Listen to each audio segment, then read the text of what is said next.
So, joining me as always, pretty much as always nowadays, is Foxo. She's the first of the panelists to appear. No doubt we will get more. I'm bored. Sometimes, cool, yeah, fair enough. Oh, by the way, folks, you may have noticed the title. Okay. You may have noticed the title of the ramblings. We're organized now. Joining me as always. Are we? Yes, we're organized. So we have a system now. Oh God, we're gonna do a revolution. That we've come up with. So, as we go forwards, it's going to be like this. So, when a question comes in, I have first stab at it. Then the panel members get 6 minutes to put in, and we go, and it work from the top of the name list down.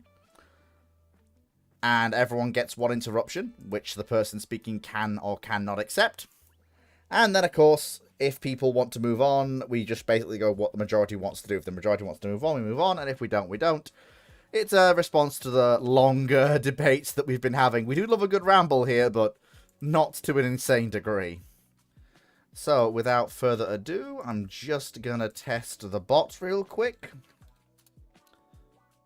Yep, okay. And so I'm going to now... Yeah, there we go. Okay, so questions are open. And we can now start dealing with questions.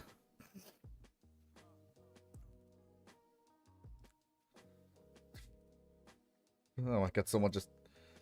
Yeah, so now questions are open. And let me just check on Patreon to see if there is... And of course, there will be, no doubt, questions that we can answer. But... only one, sadly, from Timu. None of the other people who have access to Fantastic Funders questions have used them, but that's okay. It's a privilege they have. They don't have to use it, but if they want to, that's fantastic. Timu Locker asks, what is the panel's favourite British car from the 1950s to the end of the 1970s? Only brands that are British are allowed. Yeah, I mean, Foxo can probably go for hours on this one. But as for me, I'm a little yeah, this is a little bit outside. It's simple, Timu. If it's pre-70s, it's Dalton Healy Sprite. If it's post-1970s, 1980s, 1990s, early 2000s, it's TVR. Yeah, I'm just going to defer to Fox on this one. She very much knows a lot more about this than I do. She's very much a car person. I'm just not. It's not one of the tisms that I have. And all I'll say about TVR is they will like Corvette, but not shit. So Chevrolet, but not shit when it comes to sports cars. There we go. And there we go. The only good car Corvette and Chevrolet ever made was the Formula Drift 2006 with the high capacity V8.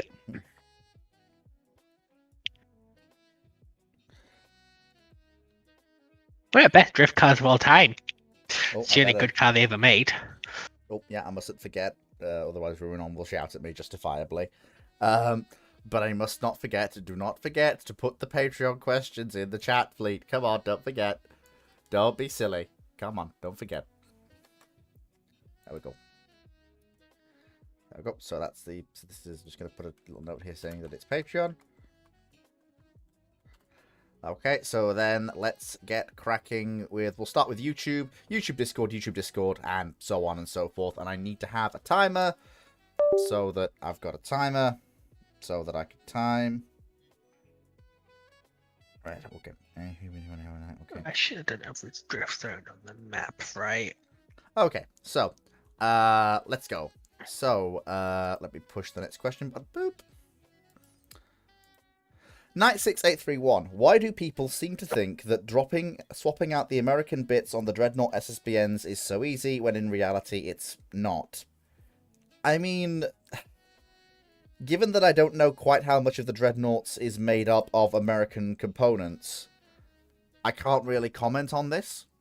I don't really have enough knowledge remotely to comment on exactly how much of the dreadnoughts are American systems, and therefore, without knowing what systems exactly are or are not American, I don't know if there are or are not British equivalents that can be slotted in to replace them. Now, in You'll be regards looking to at whether... British equivalents. You'd be looking at European and Japanese and Taiwanese equivalents. Well, okay, available equivalents. Hang on, is that your interruption? That you just used there? So that's your... No, that was a correction. Well, yeah, but that should have... That you're allowed to use one. That's... You have to use the... We shouldn't bother, there's just two of us. Yeah, I suppose so. Yeah, it is just the two of us, so it's very easy to keep going. But Just the two of us. we can make it if we try. Just... Oh dear. But yeah, so if you're talking about everything outside of the missiles, then like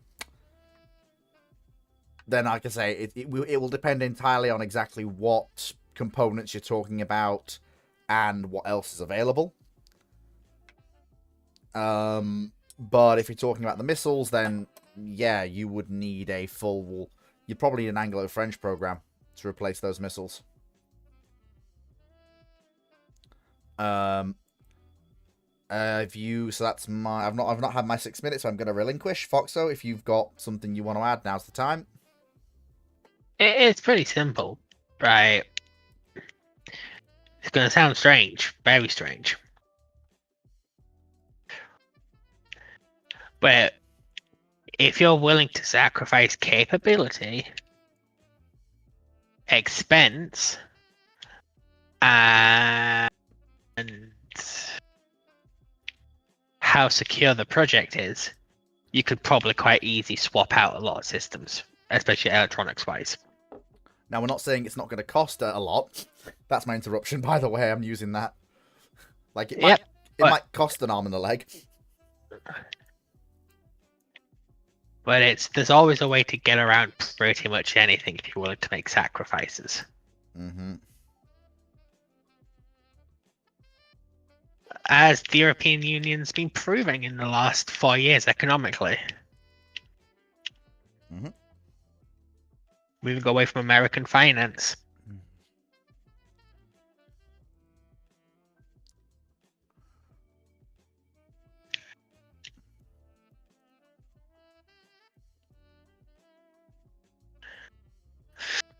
Right, okay, so next question. Typically gun and just correction about the Corvette I was talking about. The issue with the Formula Drift Corvette is that that Formula Drift also made the drift car based off the 2006 Dodge Viper, the SRT10, which was just better. Yeah. So, typical gunnery officer asks, "What's up, fleet?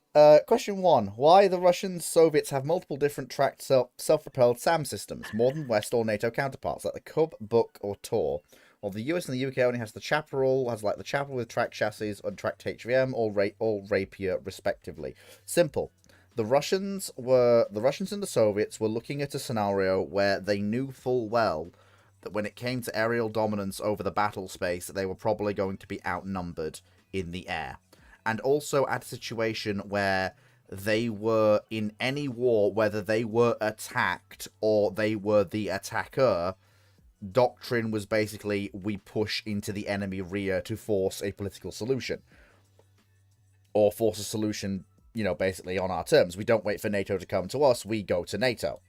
And if you're fighting a war like that, with airspace above you that may be either contested or dominate or in favor of NATO, and you are driving, and you're not only driving your advancing columns into the NATO lines and through them and behind them, but then you've also got the logistics that is supporting that advance, you basically need different levels of self-propelled AA system, not just SAMs, to back that up.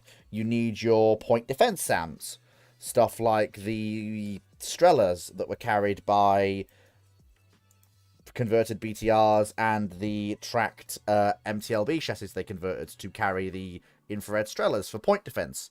You need longer range assets like SA-6, which are radar guided and battery driven, to basically be able to move those assets forward with the advancing, both the advancing columns and the advancing logistics trains as well, in order to secure a very wide anti-air umbrella against NATO air power, and force them to, even if they are superior in the air, they are gonna have to take losses if they come after your logistics network, which may now be well outside of what was your integrated air defense network at the start of the war. In order to do the sort of operations in the sort of air environment the Russians knew they were going to face, they needed every single sort of tier of surface-to-air missile on a cross-country platform. They needed local air, they needed point defense, local air defense, mid-range air defense, and battle space / front air defense. And they needed every single one of those assets to be movable with the advancing formations. And that's and I am going to leave that there and let Foxo have her say. From a tactical perspective, Fleet's got it right. And then something you've also got to remember about a lot of the Soviet SAM systems and air defense in general is the fact that they're all based off different chassis that are leaving frontline service, which tend to be why they're so different. Mm-hmm. Because Book especially takes a lot of... No, sorry. It's not Book. It's Tor. Takes a lot from... it's not the BMP, it's the other one. BMD, I think. Yeah. BMDs that were being taken out of service. And so you look at a lot of Russian SAM systems and yeah, there's a lot of commonality because they're based on 5 beats. If I may interrupt as well for a moment, if you'll allow me. Go on. It's also worth bearing in mind that Tor is a little bit different because Tor was a move by the Russians with the advancing capability of surface-to-air missiles and radars. Tor was basically born out of a desire to have the same level of firepower and reach as some of their mid to longer range SAMs, without having to have those two separate systems and without having to have vulnerable separate radar vehicles. So you could have a battery of Tors, but each vehicle would be its own launch, tracking, etc. system.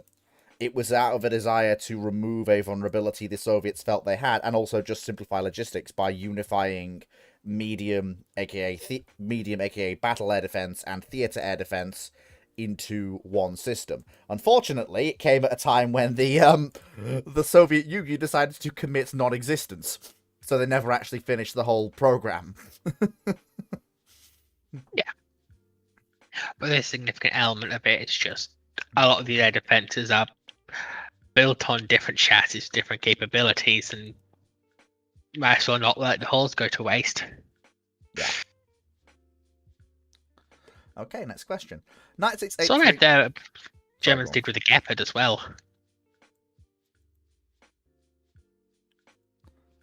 In case you didn't know, that was based off old Leopard 1s that were going out of service. Mm-hmm. A lot of them were battle and training damaged Leopard 1s as well. That couldn't be cleared for frontline service again. But anyway, you're saying? Yeah, no, I think I was about to say we're going to move on. Yeah, unless you've got anything else you want. I think we've covered that quite. Now, I will point out, this is what I think I know. I could be wrong on all this. Please don't just take mine and Foxo's word for it. Do go and do your own research. But I think we're pretty close to the mark. Possibly. 9631 from YouTube asks, am I right to think the British wanted to replace the UGM-133A Trident 2D5 with the M51, that it's the M51 having to be redesigned to fit Dreadnought, not the other way round? I don't think either the missile or Dreadnought have had to be redesigned. Dreadnought has been designed from the hang on. Am I right to think if the British wanted to replace UGM 133A Trident 2 D5 with M51, that it's the M51 having Right. to be redesigned. I'm just checking the wiki for the M51. Yeah, to fit Dreadnought, not the other way around. I don't think we can say about this because we know fuck all about it. Yeah, and also if it's a variant of Trident, you would assume that it's supposed to replace missiles already in service, which, unless you want to also replace your entire submarine fleet, probably means it has to fit into the same launch tubes as the missiles it's planning to replace. I would guess. But that is me absolutely guessing. That is not a firm statement at all. Wait, guessing what's the world coming to? I know, shocking, isn't it? Next thing you know, I'll be talking out of my ass. Oh, wait, I do that already. Wait! Nobody riff on me but me. Hey, so self-depreciating. If I get there first, You no one else can depreciate do it. like a Lexus LFA. Hey, car joke. You don't know what that means. You Nope. can't say shit. Nope, but I can just call it a car joke and move on. On Discord, a typical gunnery officer asks, opinions on the Grumman AF Guardian. Why do they design an aircraft that has to operate in pairs to hunt and kill submarines or to be an effective ASW platform?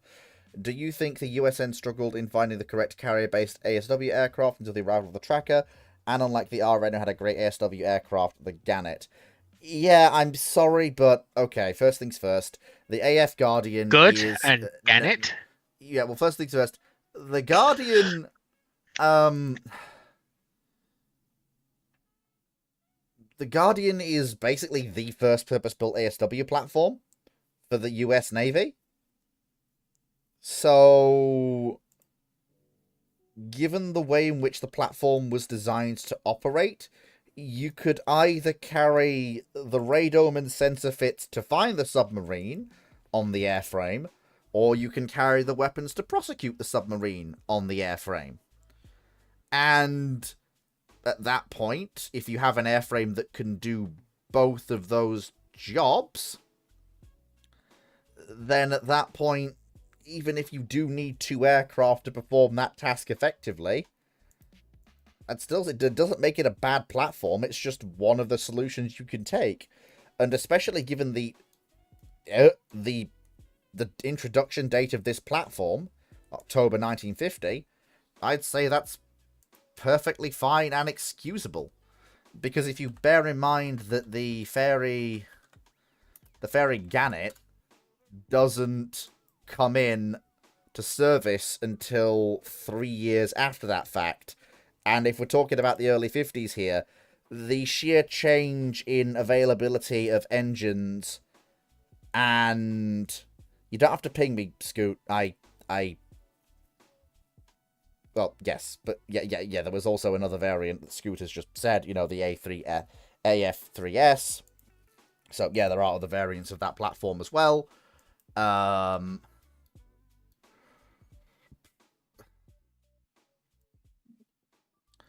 But yeah, like I say, it's an early platform. Gannet is 3 years its senior, and in the period under discussion, that sort of immediate post-war period, 3 years is that's a massive chunk of time for aviation to advance, especially in the post-war period, the early Cold War. Yeah, it's yeah. I don't think that it's a bad aircraft.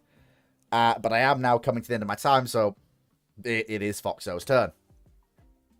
Put it simply, look at its contemporaries. Was anyone doing it better? As far as I can tell, it didn't have any contemporaries. Exactly. Like the only ASW aircraft you could argue it dances with are land-based.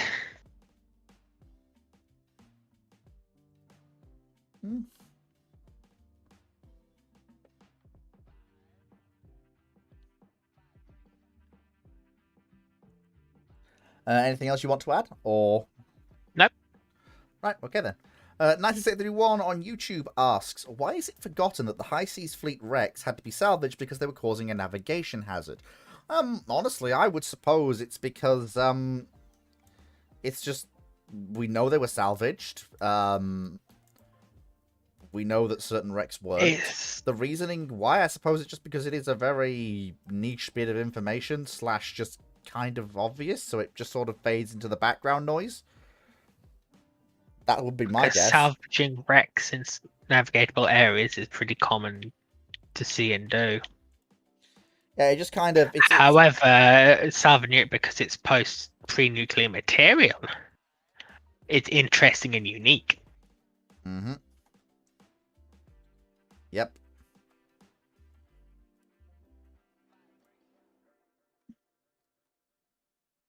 There is no grand conspiracy theory most of the time. Slayer, I see you've asked a question there, but you've not put a yellow dot. If you want a question to be answered, it's got to have a yellow dot. Notice how everyone else's questions have yellow dots, because that tells me this is a question. Thank you, Slayer.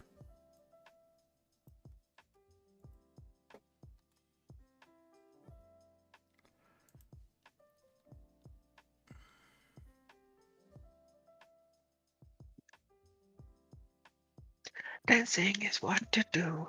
Oh, stop it. Stop it. Come on, Foxo. Stop it. Foxo. Dancing's what makes me whole. Foxo. Right. So, next question is from Slayer on Discord, who asks, what if all the ships of the East Asian Squadron were replaced by their World War II counterparts? So... let's say they get the Scharnhorst class, 1921 Emden, and the Leipzig class all in their latest fit before being lost. And let's assume that ORGANISED now has 15-inch guns. How much more of an oh shit moment does the Royal Navy get? Let's assume, for the sake of argument, they can still make the route back home despite not having the same ability to scavenge for coal and such for range. That task force is basically, unless you literally put the Grand Fleet in full strength in its way as literally a wall, and then use it to basically allow the battlecruiser fleets to be herded onto that force, there is very little that can stop that force getting home. Simply down to a few key factors. Firstly, the speed of the ships. All of these ships are plus 30 knot vessels. They comfortably have easy margins of speed over pretty much anything else they're likely to encounter. So any fights they don't want to take, they absolutely do not have to take. However, if they do choose to take a fight, the Scharnhorsts are going to absolutely body pretty much any capital ship they run into. If the British Invincibles they're going to annihilate Craddock's squadron, first of all, if they choose to fight that. And if they do run into the two Invincibles at Falklands, again, same thing. They're just going to absolutely body them. The Invincibles fundamentally can't penetrate the belt armor of the Scharnhorsts. They don't have the guns. You know a really funny fact, though? Okay. They still wouldn't make it back to Germany. No, they probably wouldn't. Like I say, all it does... Yeah, and it's not because of the Royal Navy ships. Not because of the cooling, not fuel. The route we know they were going to take was going to take them, without their knowledge, through one of the largest Royal Navy minefields. I mean, there's an option that they might not get hit by mines, but they also might get hit by mines. Yeah, I'm sorry, but going through like a 70-mile, quite dense minefield. The odds are not in your favour. The odds are not in your favour at that point. Yeah, the odds are definitely not in your favour. And of course, this is assuming that the Grand Fleet doesn't put itself in their way and goes, you have to get through us. Honestly, what we probably see is the Grand Fleet will shepherd them into the minefields. Probably, yeah. Yeah, that'll probably be what would happen. And then you've got the battlecruisers standing by to jump on anything that gets slowed. Because if the Scharnhorst take a mine, yeah, they can probably get moving again, given the difference in tech between the mines and the you know, the ships I mean, that a ton of are being. explosives is still a ton of explosives. Oh no, absolutely. But bear in mind that sure, okay, okay, the fleet's moving again. We can only do 25 knots. Oh, another mine. Okay, It's another mine. okay, we're okay. Let's assume they make it through the minefield with some damage to ships and possibly one or two of the cruisers lost. Congratulations, you now cannot outrun the battle cruiser fleet, and all they have to do is hold you in place until the Grand Fleet comes up, and you're dead.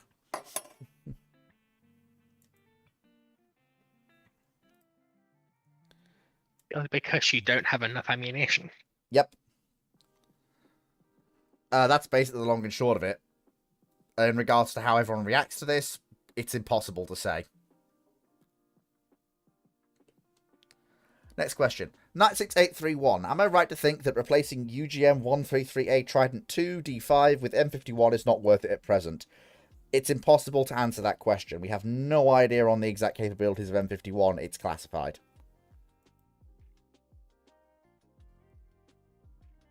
I know Cyclic would say otherwise, but No, he'd probably agree. Yeah. No, he'd be right here with us saying that.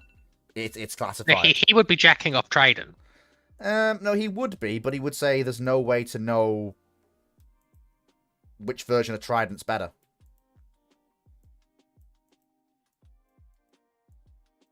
The point still stands. Would we see the High Seas Fleet sortie to help get them in? No. Honestly, I don't think you would. Because the Grand Fleet is out in force, and they'll be told the Grand Fleet is out in force. The rule's not removed. It's at my discretion whether or not I choose to answer questions. It was basically brought in to countermand the fact that those questions were all we were getting, basically. And we weren't getting anything that was within the realms of stuff I know about / I'm interested in, or stuff the panel knows about we're interested in.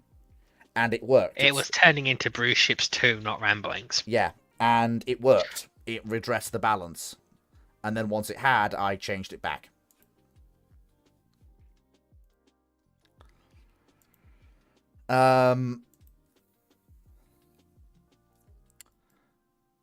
Okay, so next question is Have you been doing some reading on the French nuclear doctrine? I've not been, no. Because they've updated it recently. And no one's really talking about it. I have not updated it. I have not. I was not even aware they had done that.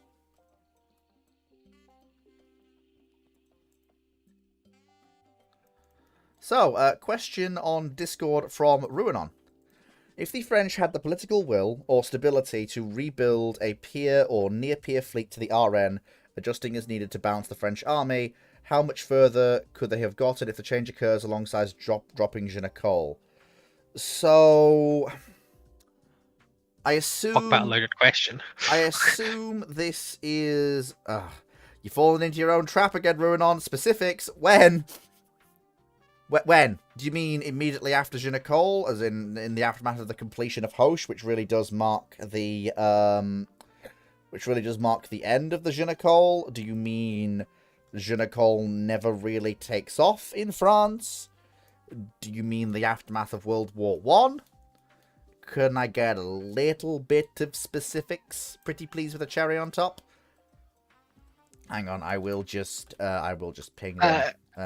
But put it basically, France, after the Napoleonic Wars, can, until the modern day, never get parity with the Royal Navy. Oh no, they can be a peer the Royal Navy has to respect, but parity? No, absolutely not. Sort of. Even then, the Royal Navy, up until the Second World War, will always just have the ability of economic hegemony. Oh no, absolutely. But building them into a peer is something I can absolutely do, even without sacrificing the French army. I just need Ruinon to tell me when, but I will just start off with an assumption that he does mean in the aftermath of Genacol. So, basically, the first thing you need to do is, I'm glad you've said political will, because what this means, and stability, because what this means is we can avoid a lot of the pitfalls that the French fall into in the period in the run-up to World War One. We can solidify design. We basically go to the yards. This is what you're building. Build it. No tweaking. No difference in style. This is what we want. This is the drawing we're giving you. Build it. Which means you will get 5 Charles Martels. Which means... So, well, first things first. It means you'll probably... So, Hosh is a one-off. She's probably going to remain as she is. You might see the... Because the Marceau class Barbette... I can't really change the whole thing with Tumblehome because it was something the French were... Indicated to. Yeah, and it did... And to be fair, honestly, in terms of enabling them to get capability for tonnage and size, it was basically one of the few ways they could catch up relatively quickly while they were funneling money into their dockyards. So you might if I am doing this / guiding the French fleet, so the first thing to do is make the Marceau class, keep them as 3 ships because that does mean that they blend quite well with their half sister Hosh. Then at that point, I think Brennus is, again, she's very much on the larger end of what the French can build in this period in terms of size. But she is a deeply flawed ship.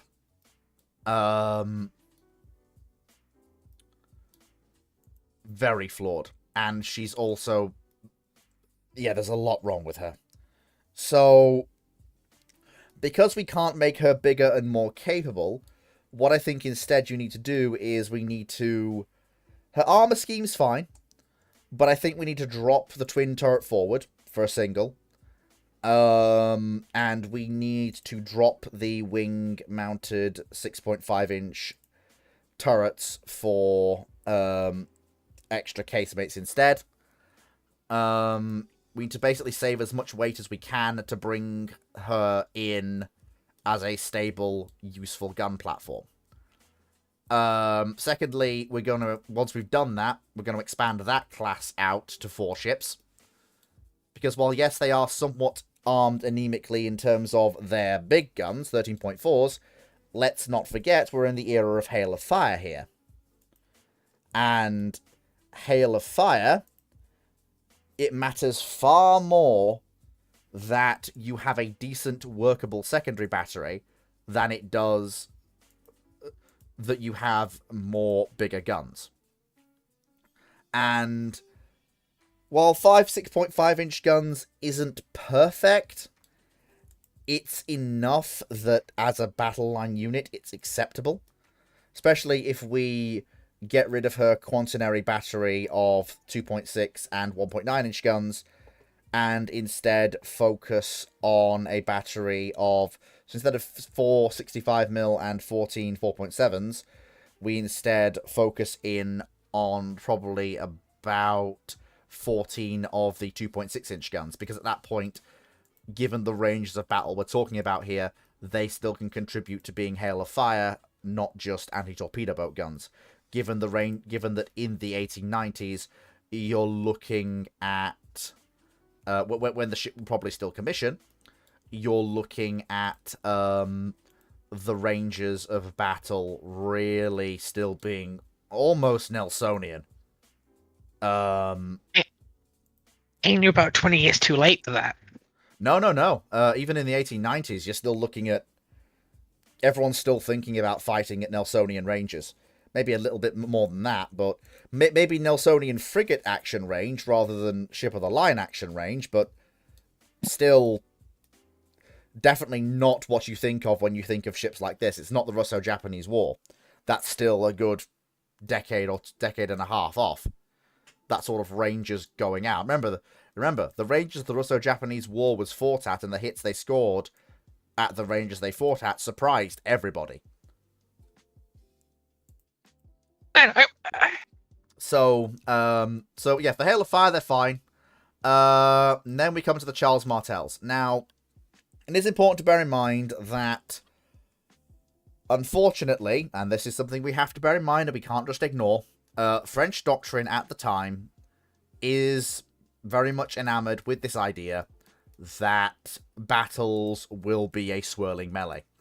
That the line of battle whilst it might stand, whilst you might get line of battle actions, once battle is joined, once damage is sustained, once command starts to break down, you will get a swirling Trafalgar-style melee where it'll basically be every capital ship for itself, and possibly end up with, having to engage ships on multiple angles, on multiple sides.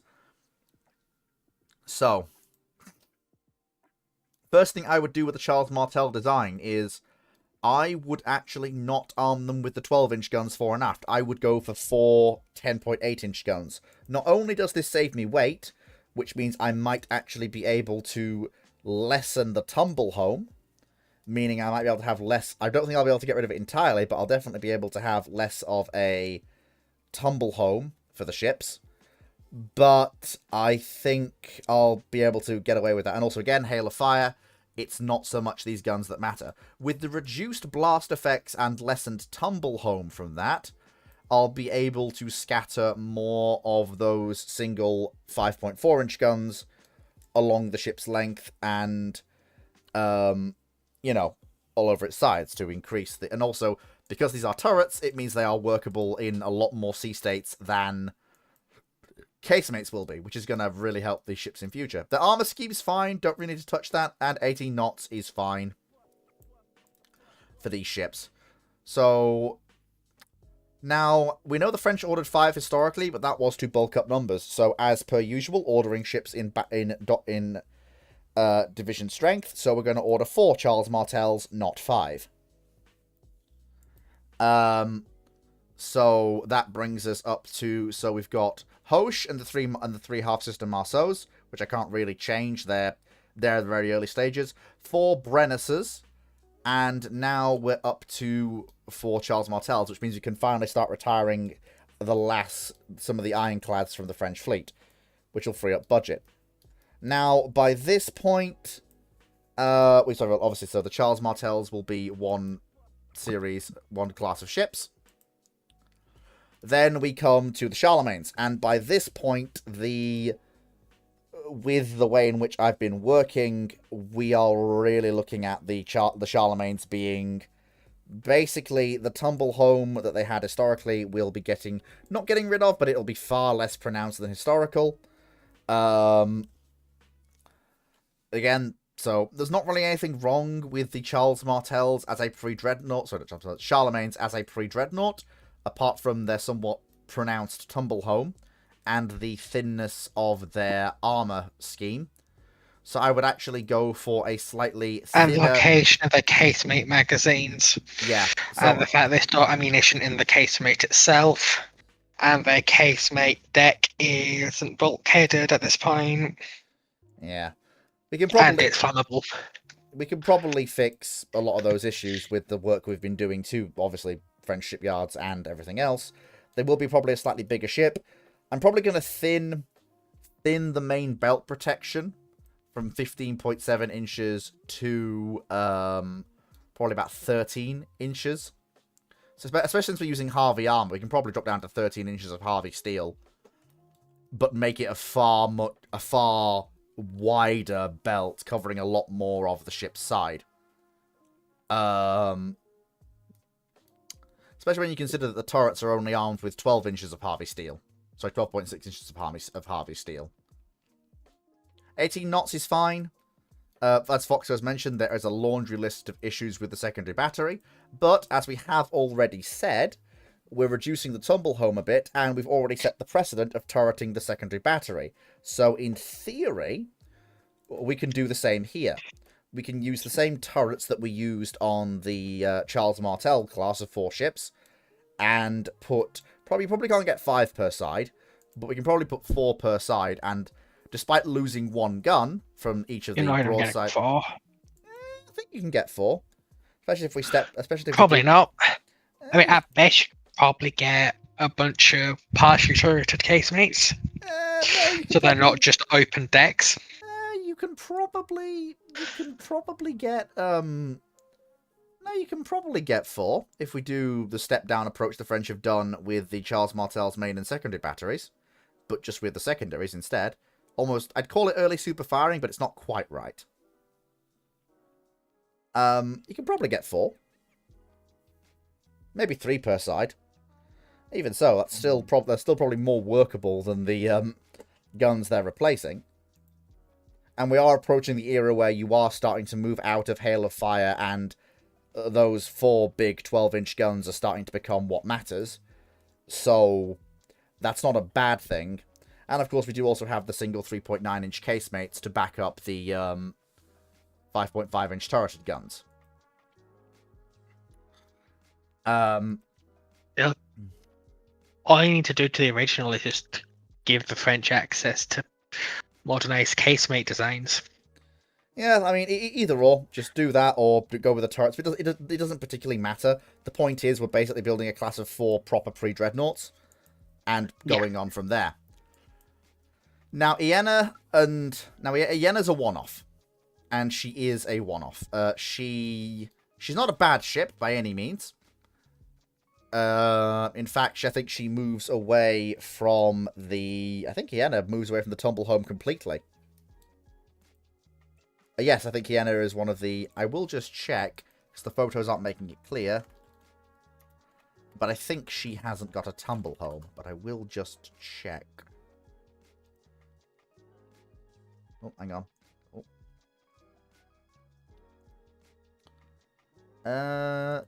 No, she does have a slight tumble home, but it is much less pronounced than her predecessors. Obviously, put in better ammunition handling practices so she doesn't blow up. So yeah, Ienna and Suffren were built as a pair of half-sisters.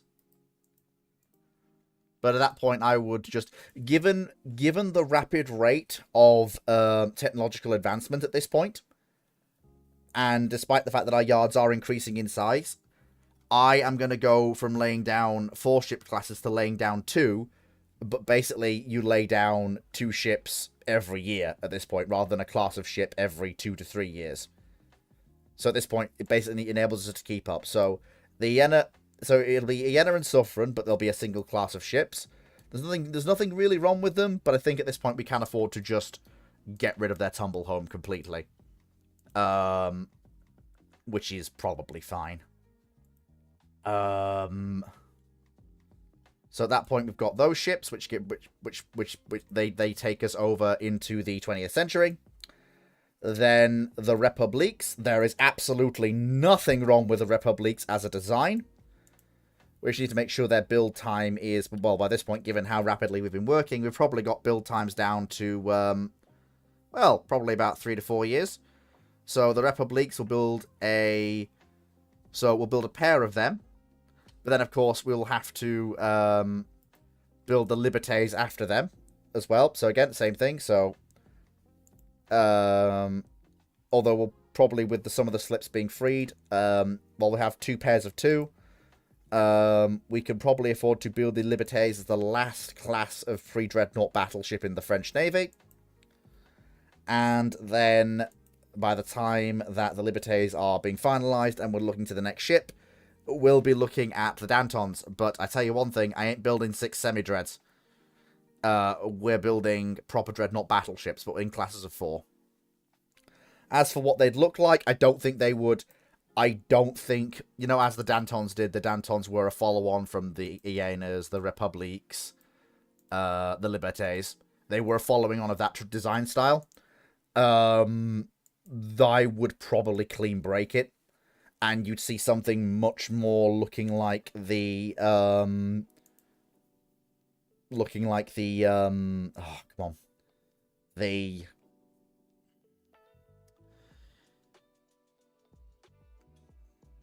Kind of like a Corbeil, but without the wing turrets. So you'd have 8 12-inch guns in 2 super-firing pairs, fore and aft. And they probably wouldn't be able to be laid down concurrent with Dreadnought. But they're going to be able to be probably laid down just after she's dealt with. Or dealt with / you know, enters onto the world stage. And again, at that point, we'll be back up to building 4 ships. 4 Although, given actually the scale of the increase in size we're talking about, what I might do is I might actually kind of copy the Royal Navy. I might accept a reduction in the size of battleship divisions from 4 ships to 3. Well, it is Akazuki, but as I've said, you have to bear in mind, this is coming at the tail end of 40 years of a consistent drumbeat of capital ship construction. The industry has had a consistent set of orders coming in. Demand has been there. The expansion has been taking place. And this also plays that France hasn't got its ass kicked in its 3 wars in this time period. And also, let's not forget... Well, actually, France isn't involved in any major wars in this time period from the 1880s onwards. They've still got the aftermaths of the Franco-Prussian Wars. They do, but like I said, the whole question. They're still paying the extortion treaties of Paris. That doesn't last nearly as long as people think it does. They pay it off in stupidly quick time. Yeah, by looting the country for parts and going into massive internal debt to pay it off. Yes, and a lot of debt to the British, which is why the British aren't afraid of the French doing anything they don't like. But after them, to be fair though, I've not actually stretched much beyond what the French are actually building. The dreadnoughts you have. Not really. Probably can get a ship of similar size to Danton. And she'll probably have the same guns and the same turrets. She'll just look completely different. I hate the fact I got put up to this. And at that point, I'm probably going to end it, because beyond that point, it's very hard for me to say how France's dreadnought race would go, whether or not the French Navy would adopt the battle cruiser as a concept or stick to battleships as the sole dreadnought type of ships they're procuring, in order to basically replace their older ships quickly before they move on to battle cruisers. It's kind of hard to say, and I have kind of just charted the capital ship development of this hypothetical, more politically willed French fleet from 1880 to about 1906. So I think I've given that question a very fair shake.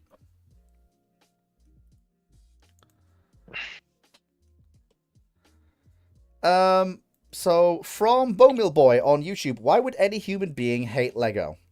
I don't know. It's hard to say. People hate things for all sorts of reasons. Maybe they stepped on it as a child. Who asked this question? Bowmill Boy did. On YouTube. Probably comes from Clark's live stream. Well, I can only answer the questions in context, folks. So, and as someone who hates Lego, I hate Lego. Next question. Yeah, so the next question is... Sorry, I had to deal with something there. Typical officer, opinions on the M109 self-propelled howitzer. Are we going to see the US moving on from M109-based systems? And do you think the M109 has had an impact on most modern self-propelled howitzer designs? No, M109 has not had an impact on modern self-propelled howitzers. Yes, it has. It's the modern self-propelled one, late Cold War howitzer design. I would argue that you see convergent evolution from numerous nations towards that platform. No, it's more in the case that pretty much everyone in the West used it. The French used it, the Germans used it, the British used it, the Israelis use it. Well, yes, a lot of the African countries use it. That's because it was a part of NATO standardization. But what I'm saying is that this style of howitzer was something considered by a lot of NATO countries. The reason they procured M109 is because, well, it's right fucking there.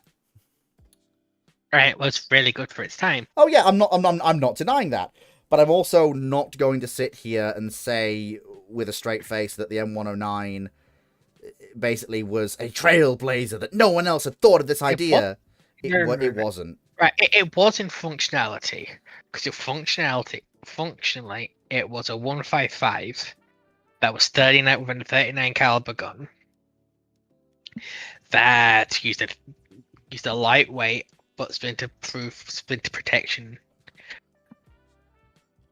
aluminium skin with a high horsepower engine with a simplified but mechanically reliable gearbox, very good power to weight, and for its time, a modernized early digital fire control system. I mean, It redefined what a self-propelled howitzer was. I mean, a lot of other systems in that period also had similar capabilities, even if they weren't No. exactly 155. The Russians have their equivalent in the 152 range. No. Okay, no. No. Yet. What the fuck am I? The British have, even though it is 105, the British have Abbott, which comes before M109. Yes, but I know it's not a 155, but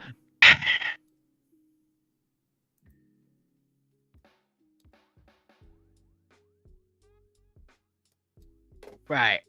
I'll put it. The M109 was a trailblazer in modern artillery pieces. And created the modern concept of what you want a modern howitzer to fire as for a piece to go. I think you're overstating. It was the howitzer which standardized rapid reload 155 that set 155 as your general purpose round. That led the way for stuff like the Vidar, the Panzerhaubitze, and Excalibur and AS-90. It was the first. It did it brilliantly. And currently, well, let's just get back to the question. What was the actual question? I'll be going to see the US. So first of all was the opinions, and we've both given our opinions. And now it's basically, I'll be going to see the US moving on from the M109 based system, and do you think the M109 has an impact on most modern SPH designs? Now, I'm a bit iffy, but Foxo is saying that it does, so, like I say, make up your own mind, decide which was his right. But in regards to the bit we haven't answered, which is, are we going to see the US moving on from an M109 based system? That's the one bit we haven't answered yet. Put it this way, that they're putting a longer barrel, higher pressure 155 in their M109s. I mean, it is a howitzer patch. That's what it is. It is a howitzer. That is it's a self-propelled howitzer. That is what it be. I call it a SPG and S. I'd call it a howitzer because a lot of them were used as howitzers. Like the Israelis have their famous snub-nosed M109s from the various Arab wars, but it's just Europe's starting to move on for it with stuff like the Panzerhaubitzens, but you can't really go wrong with the 109. Yeah. Yeah, they are a high art gun. Yes, indeed. But anyway, moving on. Yeah. Okay. See others. The Americans have tried to replace the 109 several times. But it clings on. Also failed several times because it's a mechanically reliable, good enough gun. Yep. On a good enough chassis. Yep. That doesn't really. That until the rise of digital and drone munitions hasn't really need to be replaced. Yep. Bumwheel Boy asks, how do casualty rates as a percentage of naval infantry compared to regular infantry for both the British in World War I and Russians today in Ukraine? This is a question that fundamentally cannot be answered right now by us, simply because we do not have accurate information for the Russian side at all. We have made up magic numbers. We have no accurate information on Russian naval infantry casualties. None. Also, I have no... But we can use the substitute, though. Also, I have no idea where I would go to find this information for either one of these things. I'm not super well in depth on it, but Also, like, despite the meme, Ukraine is not World War One with drones. It just is not. It pretty much is. No, it isn't. It isn't. It really is not. It. When it comes to the infantryman experience, it is. Not really. It's not. For one thing, you're nowhere near as safe in a dugout as you were in World War One. The accuracy of fires is stupidly different compared to World War One. Secondly, you're not dealing with the sort of mass assault doctrine that you saw in World War One employed by both sides at various points. So, for example, the Russians in Ukraine very much more prefer to, because of the way the positions on both sides are set up, with it being a very diffuse front line, with lots of separate camouflage dugouts to try and avoid being a target that is worth dropping serious fires on, like a cruise missile or an artillery battery's attention.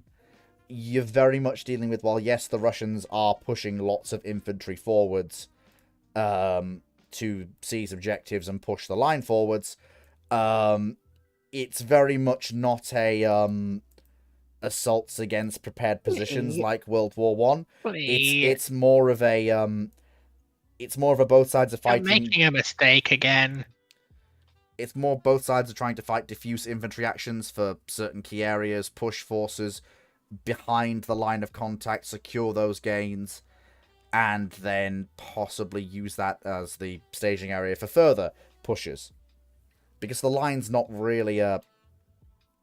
You're making a mistake again. It's a World War One analog. It's not a Western Front analog.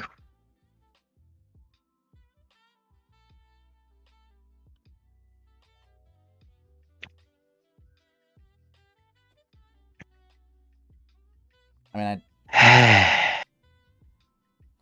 let's face it, though, when people think World War One, they do think the Western Front, so I'm correcting that little mistake. Yeah, but it's also the war in Ukraine has a lot more in common, especially with the current localized fire limitations on both sides. It's much more common with the Balkan wars. Yeah, I suppose. Balkan parts of World War One than it does the Western Front. And it's not something. Well, no, I would disagree with that. Both sides don't have limited fires. The sheer amount of drone availability is somewhat a little bit. Yeah, but both sides still have limited fires. The drones are fires, Foxo. They are accurate, reliable, available fires. They're not. They are.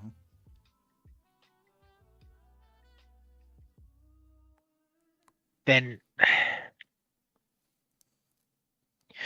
drones, if unobstructed, are very dangerous, very credible fire threats when it comes to fires. But much like most active threats,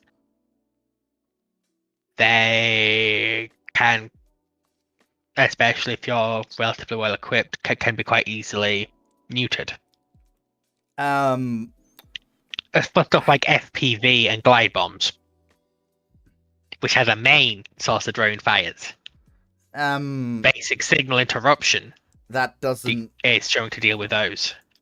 That yes, used it does. To be the case. It's not yes, it really does. anymore. There's a reason they've had to go over to fiber optic cables, which has limited their fires. You're really oversimplifying the drone picture there. You're really, really not. I know, but what I'm saying is that they're not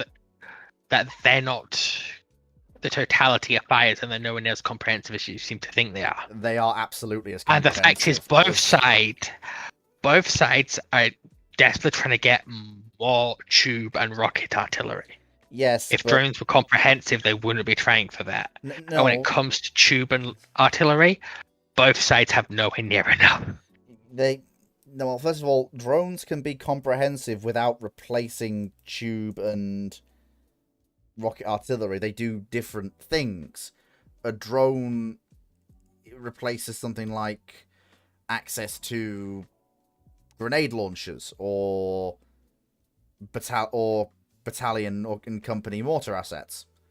That's what the drone replaces, not so much the heavier fires. It's sort of, if squad calls up and say there's a bunch of dudes in a trench over there, can we get a drone on it? Like where I say like we'd like mortars on that position, they might call up and say we want drones instead. Or, you know, like what fire have we got? We've got an FPV. And okay, let's send the FPV after it. Well, yes, you are right. There are passive means and active means to deter those drones. It's also worth pointing out that the level of like countermeasures to the countermeasures have already arrived. Yes, you have fiber optic cables, but you've also got things. Ignoring the point I was making. Okay, why? Which is the fact that drones aren't comprehensive fires because there is things they simply cannot do. Well, yeah, of course.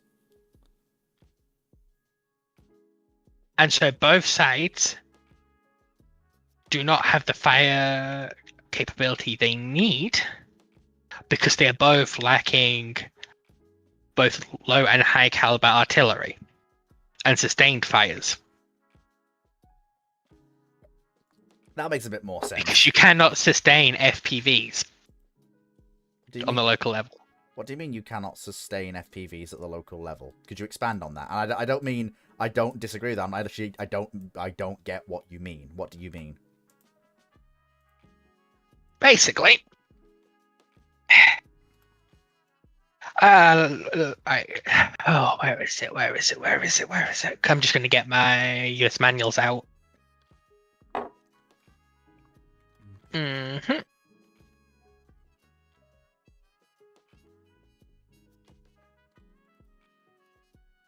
Basically, so are you aware of what a sustained fire is? I used to know the exact definition, but vaguely, if I remember correctly, it's basically, I think, do you mean she, Foxo? So do you mean she, sufficiently nautical? But anyway, moving on. Do you mean basically where you drop fires on? It's fine. It's an easy mistake to make. People just we're people behind a profile picture. But it's where you drop fires on something for a significant length of time. Basically, yes. A sustained fires is where you will fire X number of rounds of ordnance for X time period in X intervals. Drones can do the volley incredibly effectively. Yeah. But a lot of the mathematical lethality of fires is your ability to consistently hit an area. And that is something drones currently, especially cheap FPV drones, can't do. Because as we are seeing, the vast majority of them are one way. Yeah. That's not really surprising, but yes. Yes, which means that they can't do a lot of fire missions, say something like area suppression. No, absolutely not. Yeah, but so that's what I mean when I say both sides don't have the capability they need to do effective fires. Right, there we go. We've clarified both oppositions. And drones can't do that. No, I get it. Yep, I get it. I'm with you. But I think we really have hit this one over the head, don't you think? Okay, Petchington. Mortars can do sustained fires, but to a limited effectiveness. And out to a certain range. So 155, a battery of 155 can do sustained fires a lot better and a lot safer than a mortar can. Mm-hmm. Like mortars of both light, medium, and heavy, depending on what a battalion or a company has access to, that's your organic sustained fire. That's your, if you don't want to call up the chain / can't call up the chain, that's what you call on. Yeah, But that also very much depends on what the military doctrine around their use is. No one can decide the actual use of mortars. Oh, yeah, of course. Yeah, you know, it really does come down to doctrine as well.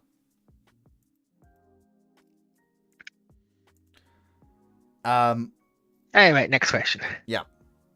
Right, okay. Next question is from Akazuki. Well, the Soviet Navy managed to complete a Sovietsky Soyuz in 1953 after sorting out their faulty rivets issue, completely new build, not using any of the currently scrapped versions. How would this change the course of history and the retention of battleships in NATO? If you've only got the one, fundamentally, you're not seeing too much change. Just Sovietsky Soyuz doesn't fundamentally redress the balance, if I'm going to be honest. Like, the reason the Sverdlovs were considered a threat that all NATO navies had to take seriously, for the period they were considered a proper threat, was because of how many of them there were. Because of the numbers that the Russians completed, you could reasonably expect each of the Soviet fleets to have a significant number of those assets available, and therefore they are something you have to take into account in all your planning. Sovietsky Soyuz is one ship. And believe you me, NATO is always going to know where she is. And fundamentally, whilst the need for battleships to counter her is something that is required for the 50s, by the 60s you have missiles coming in that render the need for gun armament to counter her moot.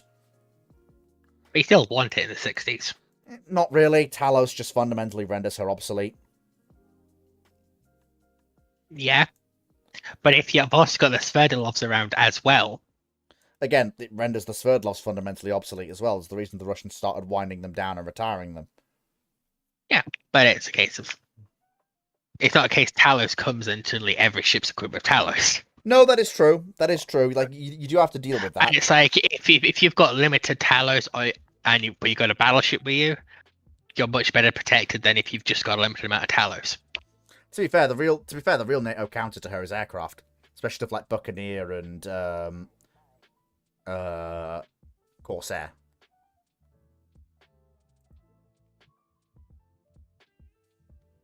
Corsair more so than Buccaneer. Yeah, but even so, fast jets are just something she's really not equipped to deal with. Even with a rebuild, it's still not really something that she's going to be able to counter without an escort force. And ironically, against aircraft like Buccaneer, she's actually pretty well protected.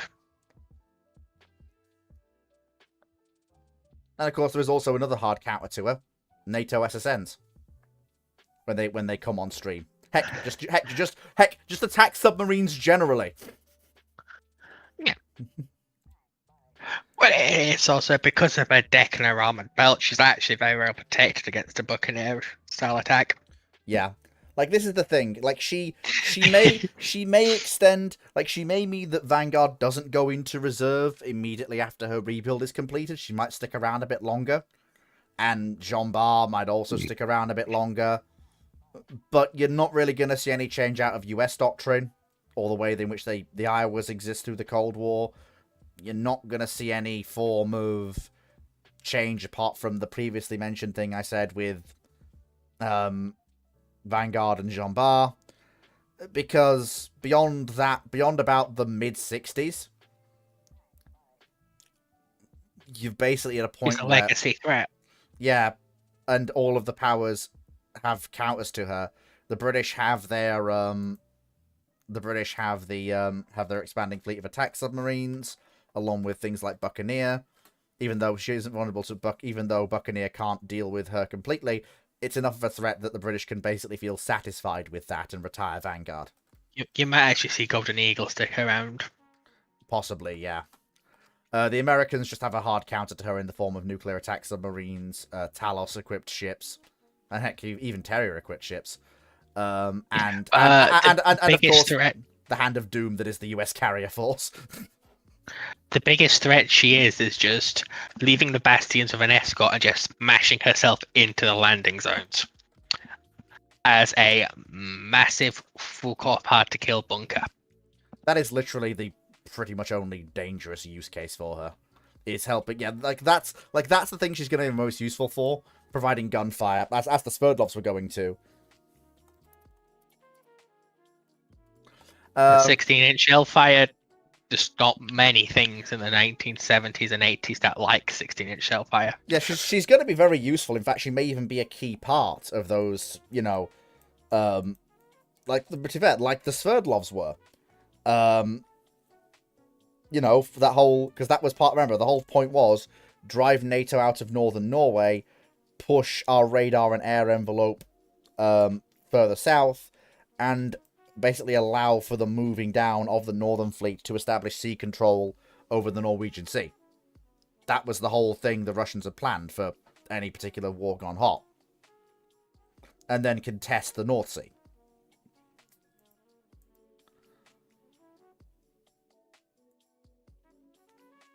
But yeah, like I said, she might cause a bit of a stir after she's completed, but she's not really a significant enough threat by herself as a one-off to realistically change NATO planning or doctrine. And by the mid-60s, as me and Foxer have said, she is literally hard-countered.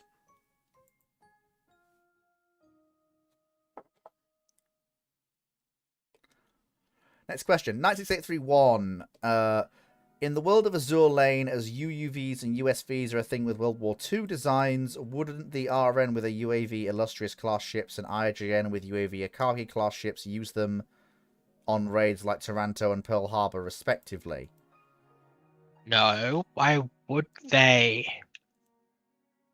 I'm going to let you take this one. I have no idea what he's talking about in regards to... Because the only UAVs and drones that exist at point that's relevant to these ships are stuff like training drones like Queen Bee.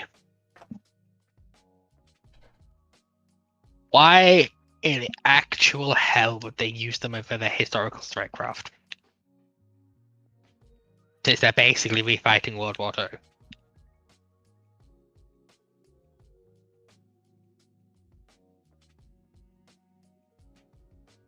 Next question.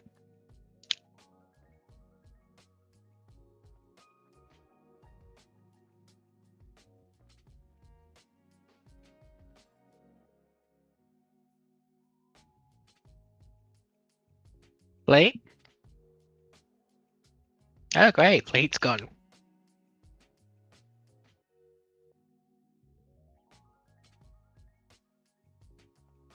Joy. Anyway, the Volvo V8 Polestar is one of the best multi-purpose off-road cars on the market today. Especially if you get it with the V6 turbo. Fast and spacious, and very good off-road with very good suspension. You should get one today. One of the safest cars on the market, and you can get one as a hybrid. So you can satisfy your Greenpeace urges today. Buy a Volvo P60 Polestar. Right. Or else the Danish government will sprinkle Lego bricks around your house in the middle of the night. Oh dear. This is good. I'm enjoying this. Right. Next question. We're making good time, actually. You don't... Yeah, Akizuki, you can't change the question after we've answered it. We've already answered it. I'm not going to go back into it because you changed the question. That's not... Well, what did they change? To 4 Sovietsky Soyuzes. We've already answered it as it was asked. If you want it to be answered in the new version, you need to ask it again. Because we've already moved on at that point. Like, the answer has been given. Alright, I just got it. Right. So, next question. 96. Oh, you actually just answered that one. So I need to get a question from Discord. Give me just a second.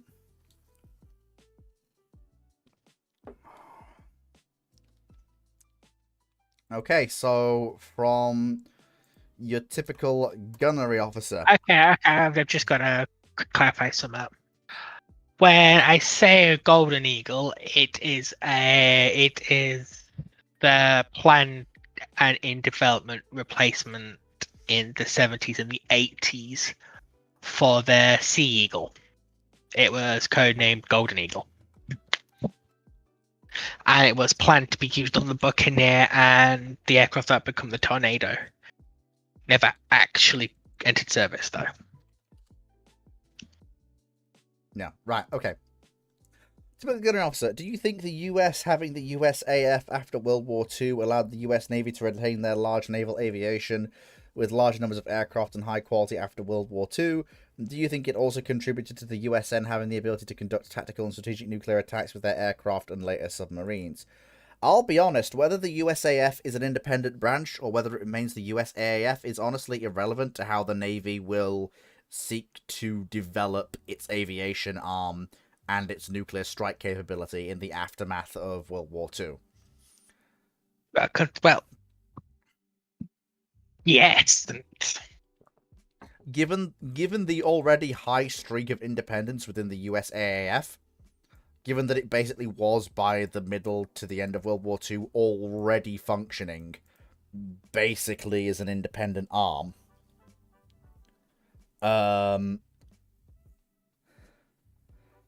I don't think that's going to really change in the aftermath, even if the USAF isn't formed. I think you'll still see this. I think you'll still see basically exactly the same rivalries, exactly the same. Because it's the same people doing the same things. It's just that the USAF is still the USAF instead of the USAF. It's still the same people with the same motivations, the same goals. Well, it changes a lot, though. It's just not the way you would expect. Are you aware of why the US has such an extensive helicopter fleet? Especially attack helicopters. Oh yeah, like that I'm aware of, but that's a little bit outside the... That's on out of an independent USAF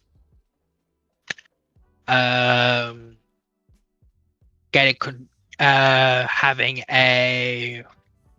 basically a functional monopoly on fixed wing aircraft, which led to the head development, which meant to cost go a hell of a lot of money to develop a not fixed wing aircraft. Oh yeah, flying machine. I mean, oh yeah, completely. I'm not denying that, but it, like I say, I was going off the scope of the question and what it was talking about. But yes, you're absolutely right. That would be something that would change. But it would change things as soon as the 1947 Sikorsky's actual projects. Because the army gets into bed with Sikorsky himself and his company very quickly once the USAF becomes a thing. Yes. Actually, what's the scope of the question? It was basically, do you think it contributes to the US having the ability to conduct tactical and strategic nuclear attacks with their aircraft and later submarines?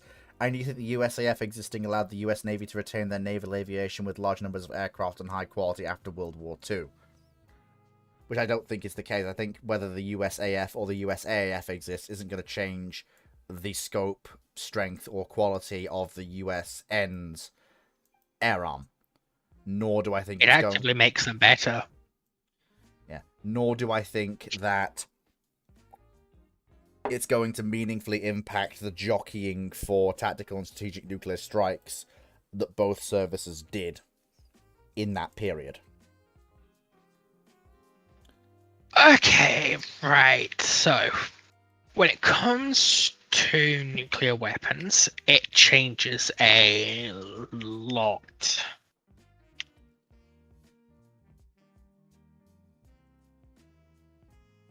Because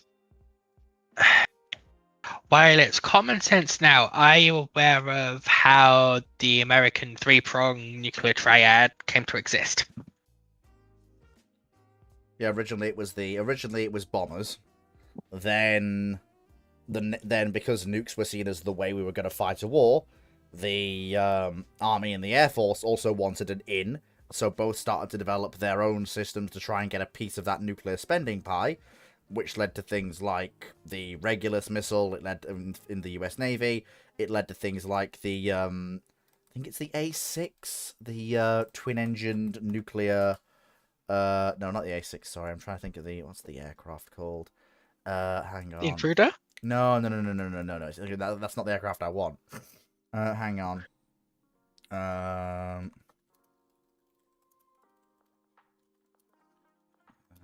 Come on. Sorry, no, not the A5 Vigilante. I want the Douglas A3D Sky Warrior. There are things like the Douglas A3D Sky Warrior, the adaptation of the vigilante reconnaissance aircraft into a version that could also deliver nuclear ordnance. It led to the beginnings of the work that would lead to Polaris.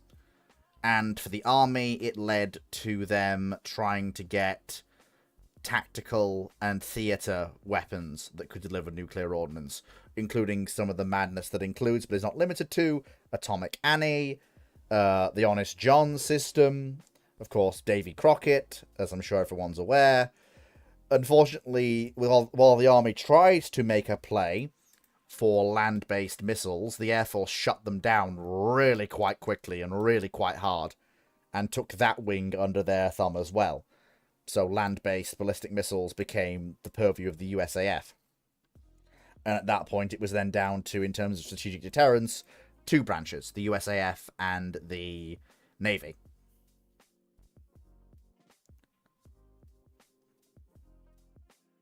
Oh, you take the USAF out of the picture. As I understand the question, keep it integrated into the US Army.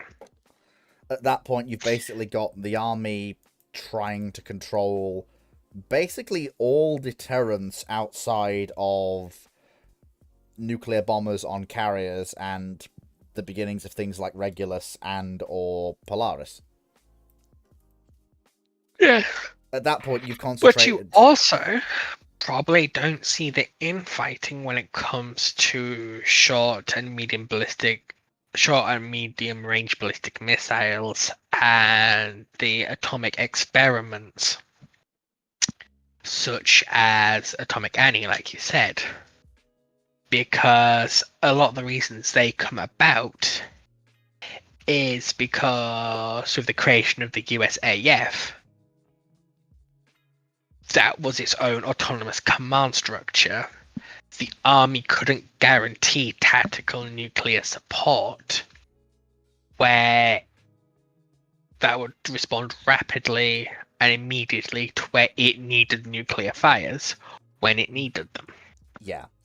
Brandon, sorry, go on. Because the USAF would do its own missions, and even then, just time delay between the two branches. Yeah.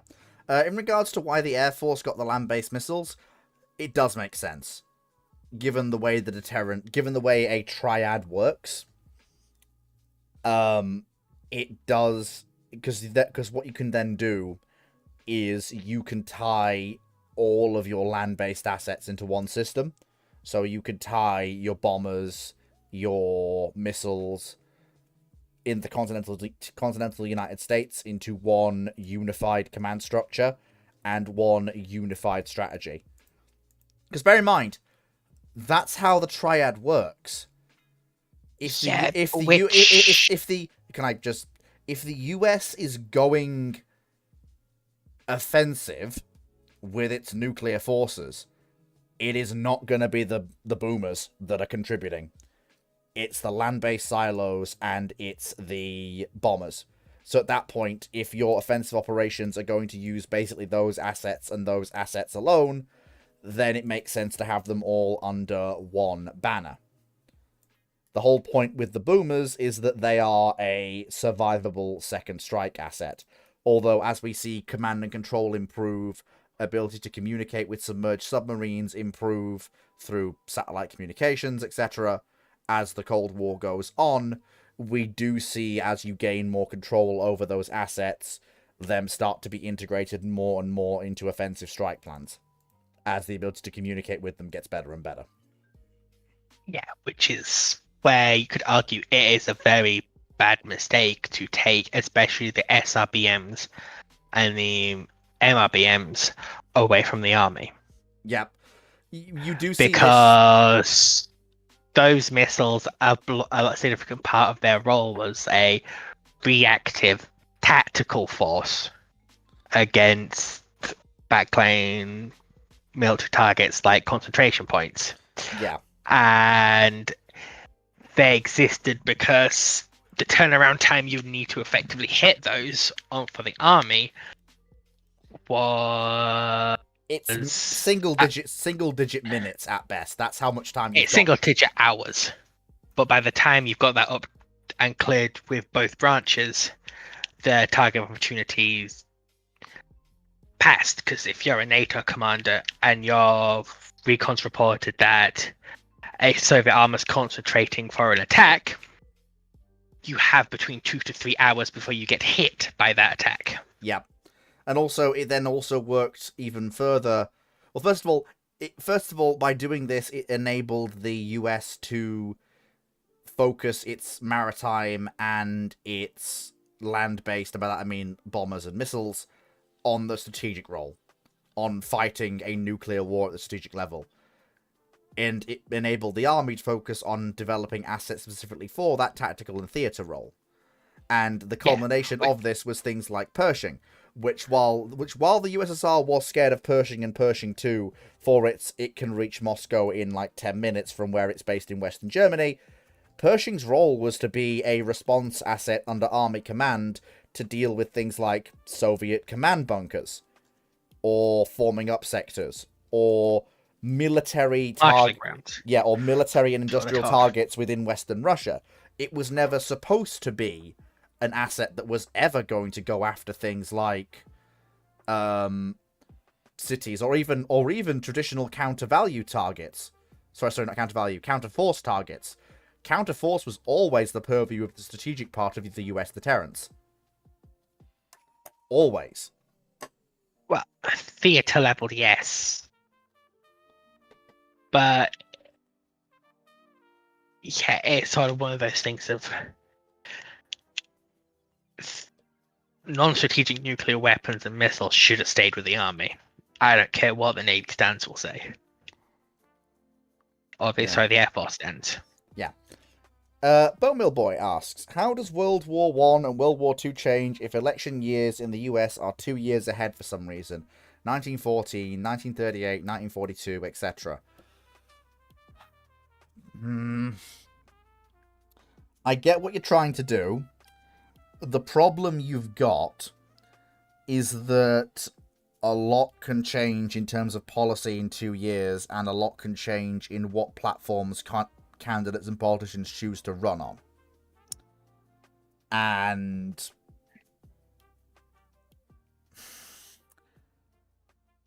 if it had been for 1 year and one election, we could have probably taken a crack at it. But the amount of change you're talking here is very... If you're adding 2 years to the War of 1812. Yeah, or it's... And that massively changes the War of 1812. It changes the foundational baby steps of America, which means the America you get by the time you get World War I is completely different. Which means that because you have a different America, you have a different effect on World War I, which means you can't say about World War II. Yeah, specificity does matter here, and also, more importantly, while we do like a good alternate history scenario, and we do like digging into them, make it specific. Yeah, we really do need points or premises. You can't really go as broad as that, because that's the sort of question you would have to... It would take like a suite of historians who, for some reason at that point, wouldn't have anything better to do, to dig into the motivations of all of the presidents for that period, how their opinions might change if they were running 2 years later, and what that might do and how the rest of the world has changed. It's too big. It's genuinely too big. And for example, consider the elections running up to the American Civil War.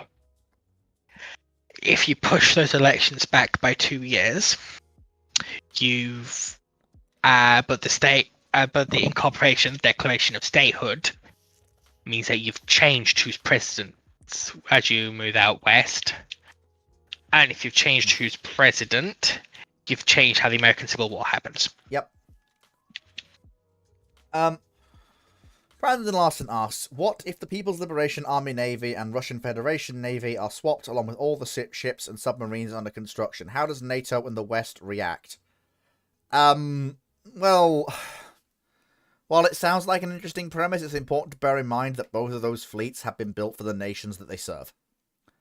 The Russians do not need the People's Liberation Army Navy, and the People's Republic of China needs the plan. The Russian Federation Navy is chronically small for the sort of work China does now. China won't say no to the SSBNs. No, they won't say no to yeah, that is one thing that the Chinese will be very happy with. They now actually have a credible bastion threat for the US to deal with ahead of schedule. But basically there's a lot of confusion. The Russians basically go, we can't bloody crew all this because they just do not have the men. And also they have no idea how they work. Yeah, well. Also, Petch, the Russians have a credible navy. Right now, they are still one of the most potent forces in terms of blue water operations in the world. How many times do me, Dr. Clark, Drac, and others have to say it?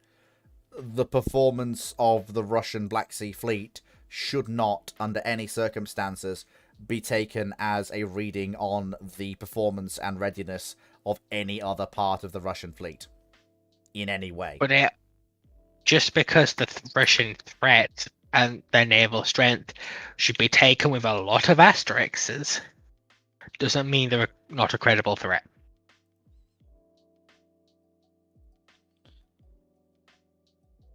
Like, you don't, as a NATO submarine captain, go, oh, we're fighting an Akula, we can afford to be sloppy. No, you treat the Akula as an asset that absolutely can kill you if you do not treat it with respect.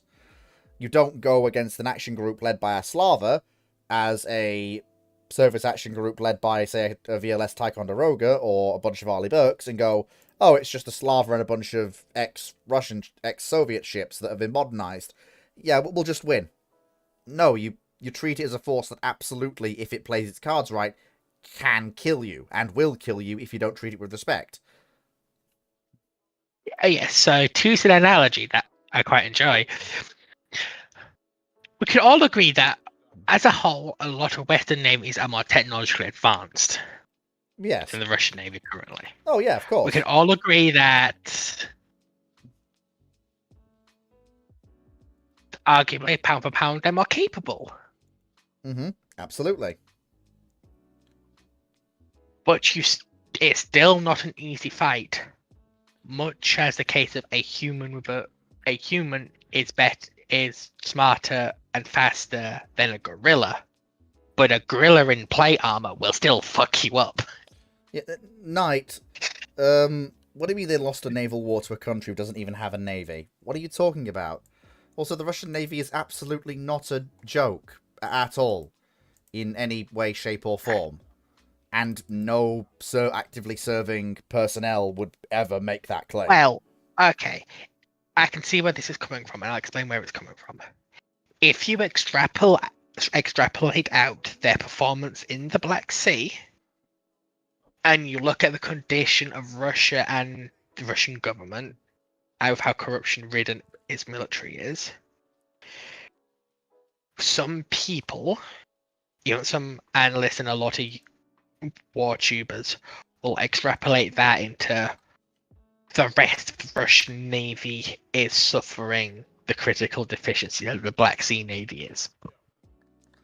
Yeah. And assume that, like, you see all the hulls rusted in Murmansk, they'll go, okay, if that's all we can see of it, therefore the rest of the fleet is in not much better condition in a similar way the Black Sea Fleet isn't. Yeah, Knight, I'm just looking at this. The Russian Navy SLBMs, given how bad the corruption is, may not even work fleet.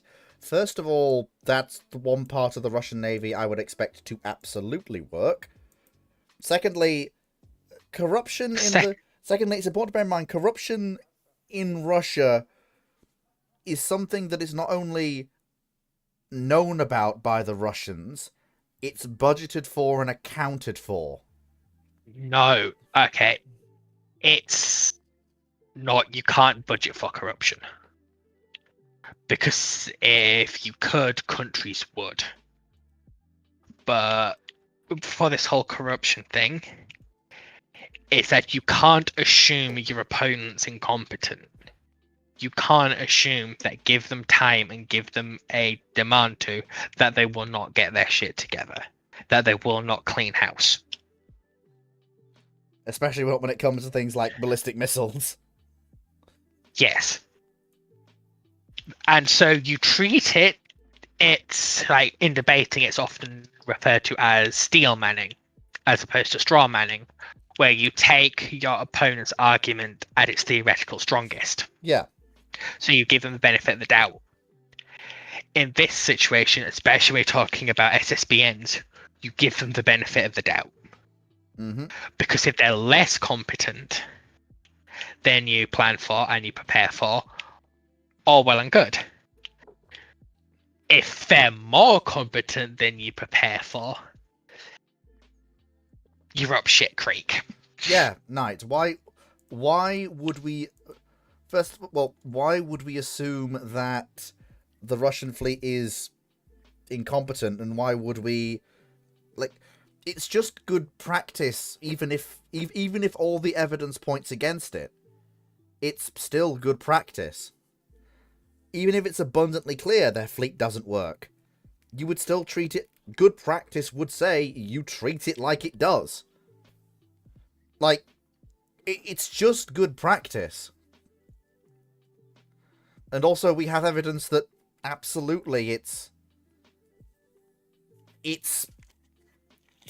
like, we have evidence that the Russian fleet... We know it's possible. What they claim is possible because we can do it.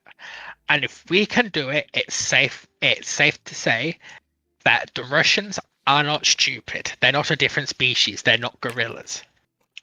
If we can do it on a technical level, they can do it. Mm-hmm. Exactly.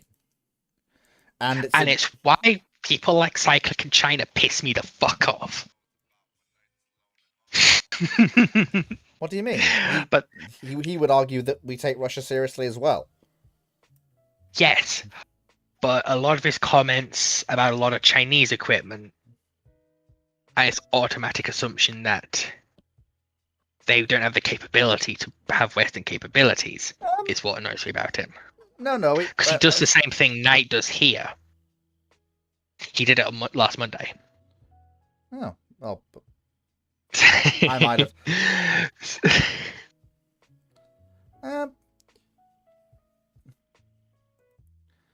Well, they don't have capability yet, but they will get there eventually, the Chinese especially, and they're quite close.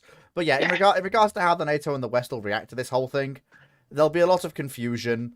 There'll be a lot of, what the heck just happened? And then the laughter will start as the Chinese basically become aside from obviously nuclear posturing, their conventional and air threat is just starting again. They've basically had 20 years of progress wiped off the map in terms of the People's Liberation Army Navy build-up. And the Russians have gained a fleet they can't maintain and don't know how to operate. To be fair, the Chinese are much the same.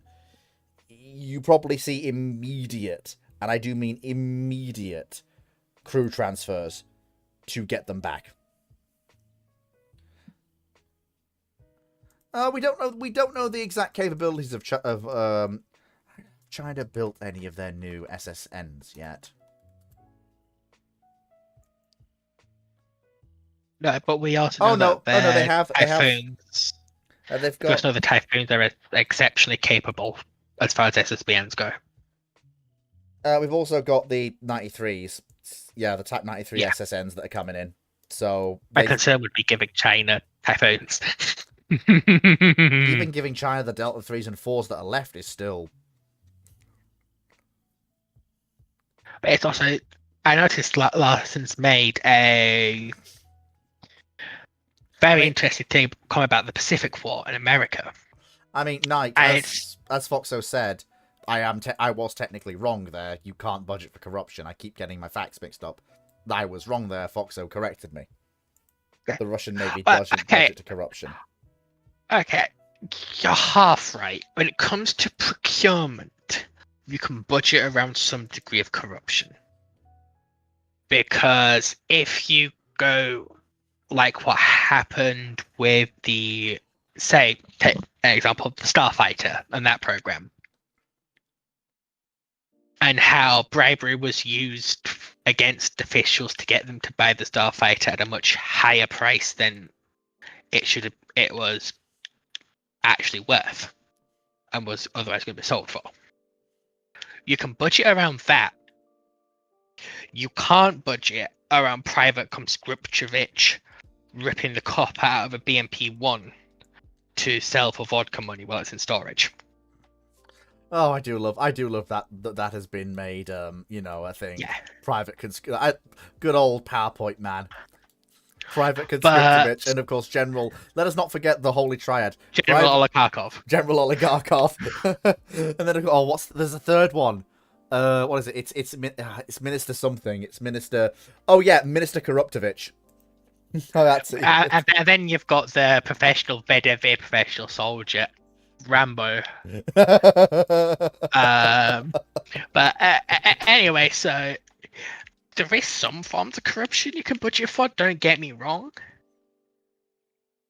But a lot of the corruption that goes on in the Russian system, you can't budget for. No. Yeah, I think that's... Like, you can plan to overpay. You can't plan for people just lying about doing maintenance, honestly. Mm-hmm. Right. Next question. Bone Mill Boy, who decides what loadouts... Yeah, what? You cut out for about 10 seconds. Oh, yeah. You just said Bone Mill Boy and cut out. Oh, yeah, that wasn't cutting out. That was me stopping speaking. Okay. While I read something. Bone Mill Boy on YouTube asks, who decides what loadout ships with VLS receive? How much say does the Captain Task Force Commander get, and how does this vary between navies? Now, this is a little bit outside my wheelhouse, but I'll take a guesstimate. I would suspect that loadout would depend on doctrine, mission profile, and what the ship's doing, basically. I don't think it's something the Captain decides, and I'm not sure it's something the Task Force... It's at least Rear Admiral. Yeah, it's gonna come top down. It's normally the equivalent of a theatre commander. Yeah, because at that point you're looking at what role is that ship doing in its day-to-day service life, and at that point a captain wouldn't decide that. So why would a captain or a task force commander, if they don't get to decide what their ships do, why would they get to decide what weapons those ships are carrying for doing that thing they're being told to do? Does that make sense, Foxo? If I said that right? Yeah. Yeah. The same way a tank crew doesn't decide how much of what ammo they carry. It's done on the divisional level. And it's done by threat profile.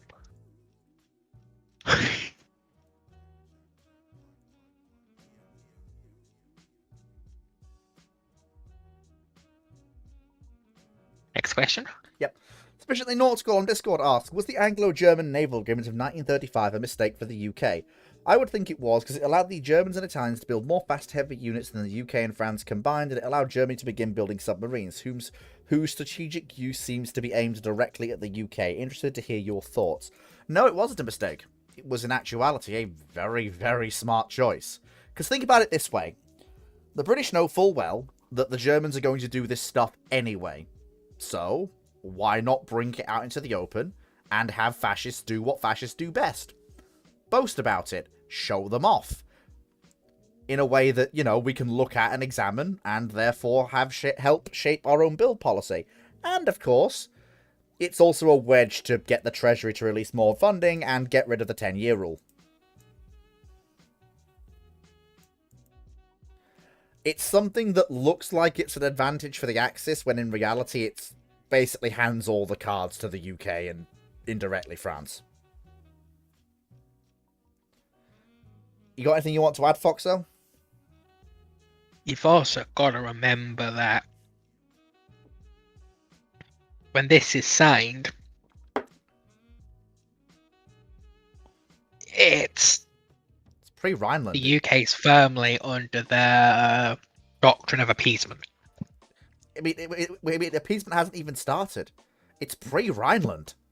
We haven't even had even the first open breaking of Versailles with things like the open. Well, okay, you've had the Luftwaffe, but you've not had anything. Versailles hasn't been broken in a fashion that would require a response. Yeah, but the British government and British Army has already decided it's not going to contest any Versailles violations.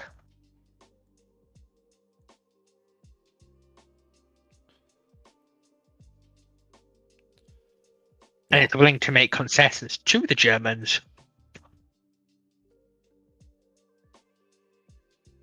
to prevent another war with Germany.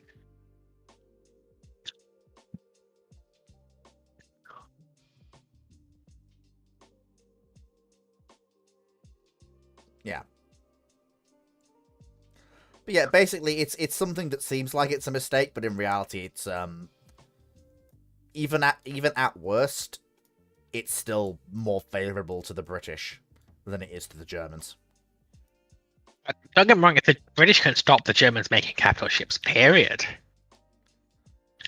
it's bad for the British, but the British can't. So at that point, the choice was basically, do we have them bring it out into the open and boast about it, and use it as a lever on certain parts of the government that don't want to spend on the Navy, to get them to spend on the Navy and take the threat seriously?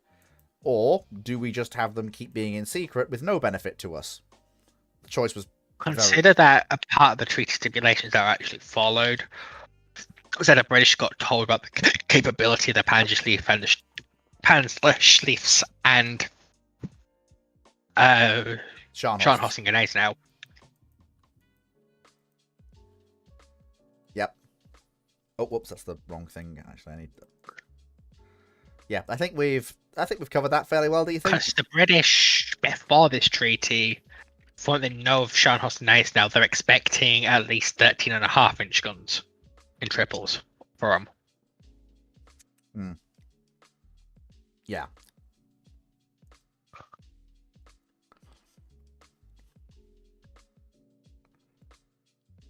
Right. Next question. 96831. What circumstances would need to play out for the Russian Empire to survive, but also build ships similar to what the Soviets did? That's fundamentally never going to happen.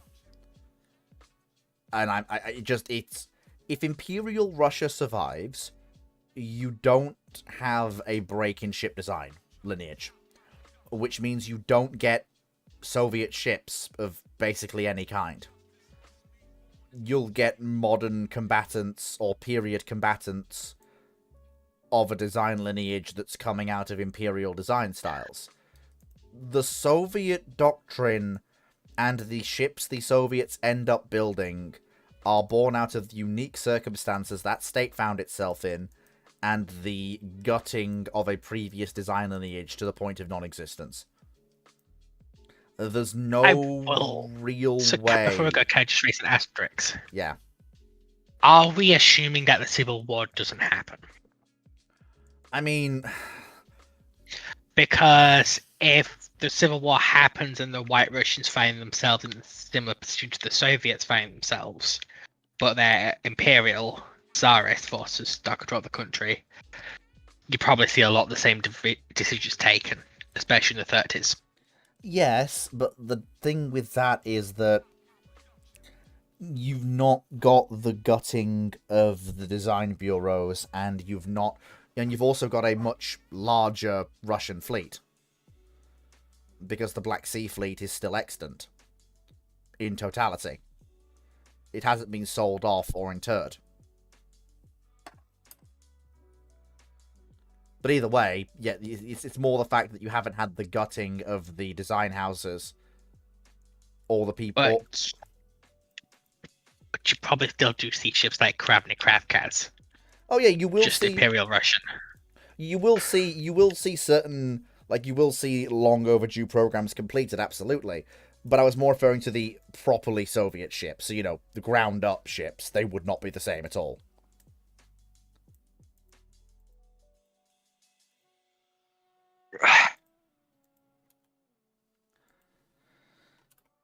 Typical gunnery. You could probably see them being very different. Yeah. And that's just because remember the development of early Soviet shipbuilding takes a lot from the Italians. Mm-hmm. Not because the Soviets wanted to take a lot from the Italians, but because they were the only ones willing to play ball. Whereas So Imperial... the Soviets can go to the British or the Americans. They'll go to the British or the Americans. Yep. I mean, if you've got Imperial Russia, the alliance with France is still standing as well. Yeah, but navally, France is a joke post World War One. In terms of capital ships, it is, but when it comes to things like cruisers and destroyers, the Russians can take things from them if they want to. There are options, basically. Typical gunnery officer asks... Not really. Not French options. Typical gunnery officer asks, do you think the CSG-25 has better endurance... So, do you think the CSG-25 has better endurance, especially when deployed far from home base for a long time, even though the ships aren't nuclear powered? Do you think, in terms of endurance, the CSG-25 is better than the comparable USN carrier strike group? Let me have a look. CSG-25, what is this? Okay. No. No. CSG-25 does not have better endurance, and it is not better overall than a United States Navy carrier strike group. I am sorry, but despite bringing together parts of various forces, with all the capabilities that it has brought together, CSG-25 is not even close to a quarter of the capability that you get out of a United States Navy carrier strike group. I'm sorry, but the difference in capability is just massive. The QEs, the various escorts they've got with them, and the logistical tail, it's all good, and it is one of the most powerful task groups that a non-US actor can put to sea, especially as a NATO task group with all of its attached NATO elements and not just a solely British force. But that's the key point here. Non-US. A United States Navy carrier strike group has no equal. It doesn't even have anything that comes close to being an equal in terms of another task group. At all. In any way. CSG-25 is not even close to a quarter of the capability of a USN carrier strike group. That's just how much the individual ships in the task group are worth. I'm sorry. Like, that's not a dig against CSG-25, as I've said. For non-US actors, it's a very potent force to deal with.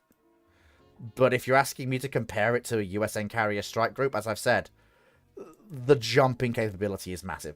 What about China? They don't have the... Until they get Kadabar assets, they don't have the same capability. And they don't have the logistical tail to go with it.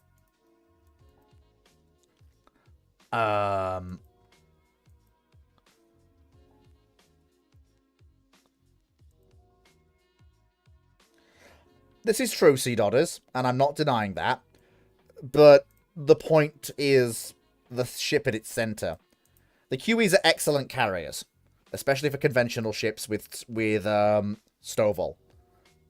They are the best examples of Stovall carriers arguably ever built. They're still carriers. But they are still Stovall carriers with a somewhat smaller air wing and certain capability gaps. And the ships that escort them are not Arleigh Burkes and Ticonderogas and Virginia-class attack submarines. Like, it's just the capability gap. You just can't sit there and ignore it. It's there, and as much as I want to be, as much as I want to big up the task force, and I do, I can't sit there and ignore the very clear capability gap in a direct comparison like this. Also, hello, Guy. Hello.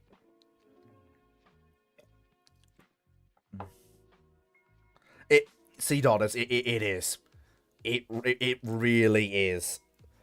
And In terms of defensive capability, it doesn't even come close. In terms of striking power, in terms of how big the strikes can be from the carrier, in terms of what assets it can use, the weapons they can carry, the mission profiles they can conduct, and the ability to defend the carrier using its aircraft, and the task force using the carrier's aircraft, and the sensor suite available to the carrier's air wing, the gap is massive. The gap is absolutely massive.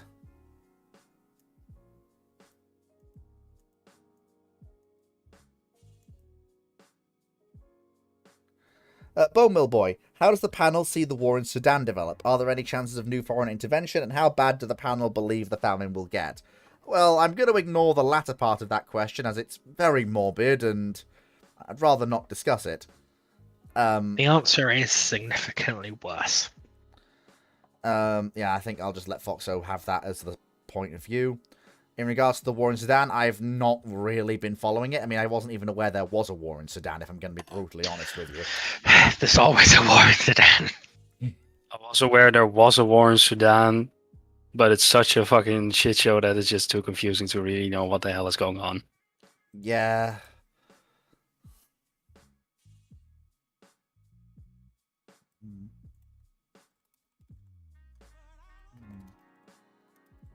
But from what I've read, it's going to get a hell of a lot worse, and a hell of a lot more people are going to die from the worsening food situation.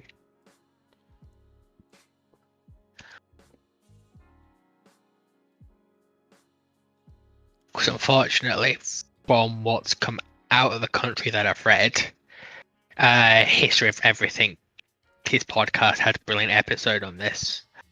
The issues of internal transport infrastructure are failing because there's a civil war going on. And most of the population at this point is subsistence farming. And with the caveat that at this point, there's been a significant decrease in rain in just that region. Egypt and Ethiopia have been hit hard by it as well. So we're looking at the good old pre-modern historical, a famine which leads to a drought, which leads to a famine. That's worse. Yeah. And as for external intervention, I don't think you're going to see it. I think when the drought hits bad, you may see a situation that happened with Ethiopia, where it's a case of,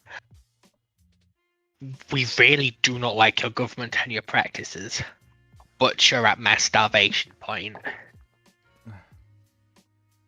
But unlike with Ethiopia, from History of Everything and from what the UN has said, they won't have the infrastructure to get food and supplies into the more internal regions of Sudan. It's bad, shall we say. Yeah, it's bad. And global warming's not helping. Yeah, it's bad. Akazuki asks, Arizona does not explode, but it does lose B turret due to the bomb damaging it. It does sink due to a torpedo hitting it 5 minutes after the bomb strike. How would it affect the outcome of the war? Not Change. It doesn't change. I mean, the only change is if they can raise her and rebuild her. Congratulations, you've got another standard to blow things up on the shoreline and to massacre Southern Force at when Fuso and Yamashiro come to die. But that's not a significant change to the war. It's just an extra standard that's available. So the question said she lost a turret, right? Yeah, but that can be Is replaced. this a turret going free bird from when it's hit? Or is it just turrets knocked out? From what I can see, it says bomb damaging it, so I can assume that's the bomb hitting it, exploding, and the turret's knocked off its railings, damaged, destroyed, but it's not going space shuttle status. Okay, so it's not a localized magnet. No, because thing is that's what she suffered. She suffered a localized magnet. That's what happened. But just it was underneath the turret in the magazine rather than, and it was the forward magazines going off rather than the turret's working chamber going up. So yeah, it's just. It was because she also had several sympathetic detonations, which True. was ones that fully fucked her over. True, but in this Because case, the rest of her magazines went off. Oh yeah, well yeah, Akazuki, that's fine. Like that can be worked on, as long as the turret's wrecked, but she's not suffered a magazine detonation. That's fine. That's damage that can easily be made good. That's pretty easy to fix. You just swap out the turret. Yeah, that's. And they've got spare turrets for him. Yeah, that's. Yes, at that point. I mean, honestly, given that she's being sinking due to a single torpedo hit, provided she doesn't roll, she may be one of the easiest standards to bring back into active service. It just depends on where, because a lot of her bulkheads are open. Yeah. She settles evenly. Well, if she settles evenly, then yeah, she's going to be very easy to bring back into service. But at that point, you've got on the standard. Don't do much though. No, but she's just there shooting at things. Knight 681. In the light novel, the 86, there is the Navigatoria class supercarrier, a 984-foot long aircraft carrier with a height of 65 feet and a 100,000 ton displacement.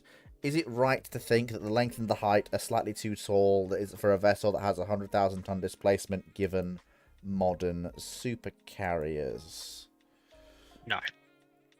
I have no idea, so... It all depends on the power plant.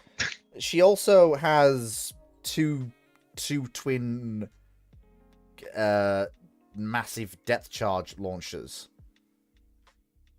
for killing, apparently, Leviathans, I guess? So it could probably be argued that she... that's part of them and their magazines are contributing to the weight. You've also probably got the fact that if she's going to be tangling with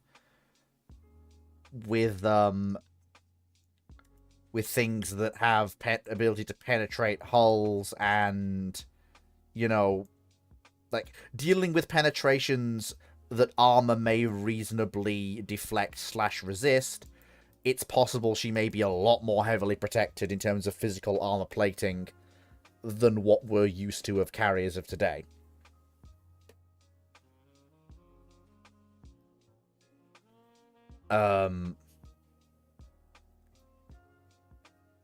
So...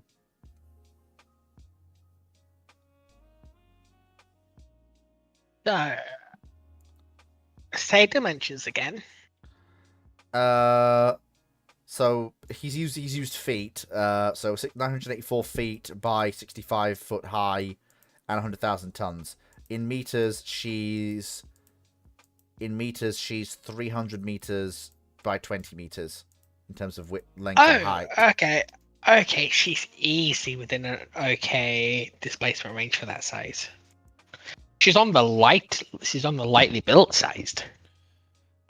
And again, she but may... there's significant the civilian ships and tankers on that level that are much on that tonnage range that are much bigger. Yeah, so again, she's probably a lot more heavily built than them. But she's not as heavily built as a Nimitz. Yeah. And again, the Nimitz are a bad example because they've got a lot of very heavily concentrated weight in them. Mm. Yeah, I've seen that image. Yeah, I've looked at that.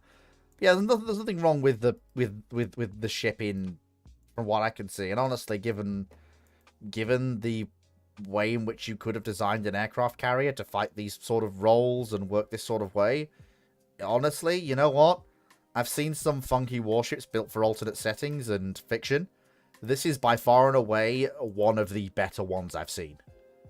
In terms of the way she's put together, deck plan, lifts, bridge structure. Yeah, she is really not...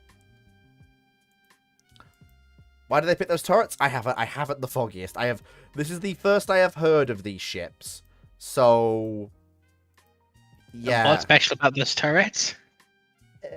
I have no idea. They're basically giant depth charge launchers from the little blurb that we've got in chat.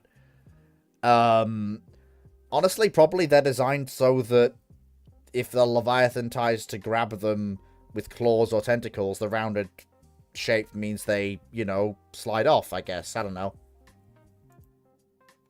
'Cause I have no idea what the Leviathans are, or, But the shape of the turret just depends on what's the shape of the internal machinery. Yeah, it's one of those things that, yeah, it's something I'm not familiar with, so I've had to give an answer to the best of my ability. But dimensions-wise, she's okay. Yeah. If a bit lightly built, if she's expecting to get speared and grabbed and stuff. Yeah. YouTube Minecraft watcher, what is your favourite interpretation of the battlecruiser doctrine? Mine is German World War I battlecruiser doctrine. My favourite is whatever fits the current naval paradigm. Because what doctrine you have is going to depend entirely on the paradigm and your navy's place in it. My favourite one will always be 1920s to 1930s British battlecruiser doctrine. I'm actually a fan of the original. The thing that led to the Invincibles, because I have a soft spot for armoured cruisers. I agree with you, but I've got a soft... But I like the child of that doctrine after World War One, where they actually finally fully understand the limits of the battlecruiser. Yeah.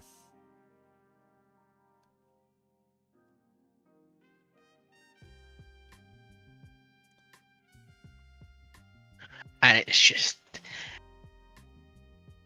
when they finally crystallize the idea that the battlecruiser is a tool of sea control. And then about 10 years later, carriers obsolete them in the sea control role. It's like... you were interesting while it lasted.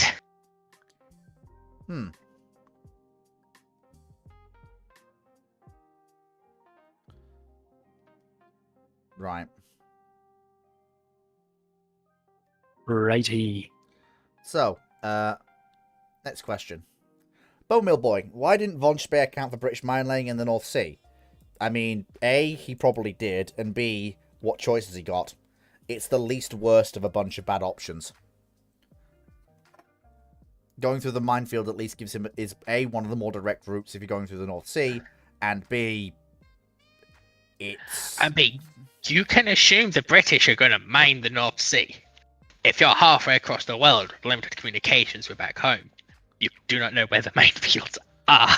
He basically, like when he gets to the North Sea, his plan was basically to coax as much steam as his engines could give him and just run like hell. Heedless of anything else. Because at that point, that's his only chance. Yeah. Because you're running blind into a theatre that you know is heavily mined. Like, he didn't even know the layout of the German minefields protecting Wilhelmshaven and Hamburg. But his plan was at that point to get home, stop, and signal for, a tug or a pilot to come out. Because at that point, he would be safe. But, But if he's got a pursuer and he don't know where the minefield starts, there's a good chance he sinks to a friendly minefield. At that point, if he's that close, I would expect the High Seas Fleet or First Scouting Group to be out. Because the British and whatever's pursuing him is not going to be the Grand Fleet if he's that close. It's too dangerous. Yeah. Could Could Graf Spee have managed to evade the British fleet at Montevideo and run home as fast as it possibly can? It's possible. Remember, Montevideo and the Battle of the River Plate was Langsdorff chose to initiate that action. He could choose to not close the distance. To a degree. To a degree, yeah. But bear in mind, his goal was to engage targets of opportunity if he felt the risk was worth it. Yes, and he's in a position where he's being chased and followed by ships that are faster than him. And ships he knows are faster. Yeah. Because he has intelligence. Like, he knows that things aren't in the theatre right now, but he knows full well, because intel's been passed to him, that I think it might be both. It might be Dunkirk and Strasbourg are coming south. He don't know about those two, but what he does know is that Renown was seen last spotted booking it south. Which is a big problem. And Renown's faster than him, can outrun him. Can outgun him. And outgun him and outrange him. And That's honestly... a fight. Oh, when it gets better, Hand can outshoot him, which matters a heck of a lot as well. Yeah. And if he dodges the fight and picks up a tail, Renown and Arcroy will come in with the steel chair. If he takes the fight, he takes the risk and sinks the cruisers. He can try and duck around Arc Royal and Renown. It was a calculated risk, and to be fair, had luck gone a different way, there's every chance it could have worked. But sadly, luck wasn't on his side. But that's happily. Yeah, happily. Sorry. That's sorry. Yeah, I just in terms of naval actions, I just I like to root for the underdog, but at this point, I probably shouldn't. But the underdogs are nasty. Yes, yeah. I probably shouldn't. But Leeds, is there something you need to tell us? Oh, shut up, Dutchman. Yes, I have seen him at the park emulating the gooses with how they walk. Fuck a pair of you. Oh dear. But well, I don't see it here. Sorry. The reason this question got answered is because I thought it was related to the Graf Spee. And by the time we got into it, it was too late. So I guess that's the next question that we've had. So actually, I will quickly. So we'll have two Discords, and then we'll have 2 YouTubes, and then we will go back to normal. Akazuki asks, will we have a ramblings or a non-ramblings dedicated to fleet reviewing memes in his community? You don't have enough for an entire ramblings. Yeah, there's not enough memes about the community or about me and certain key members of the community to really go ham on it. There's a lot of general memes, but there's no real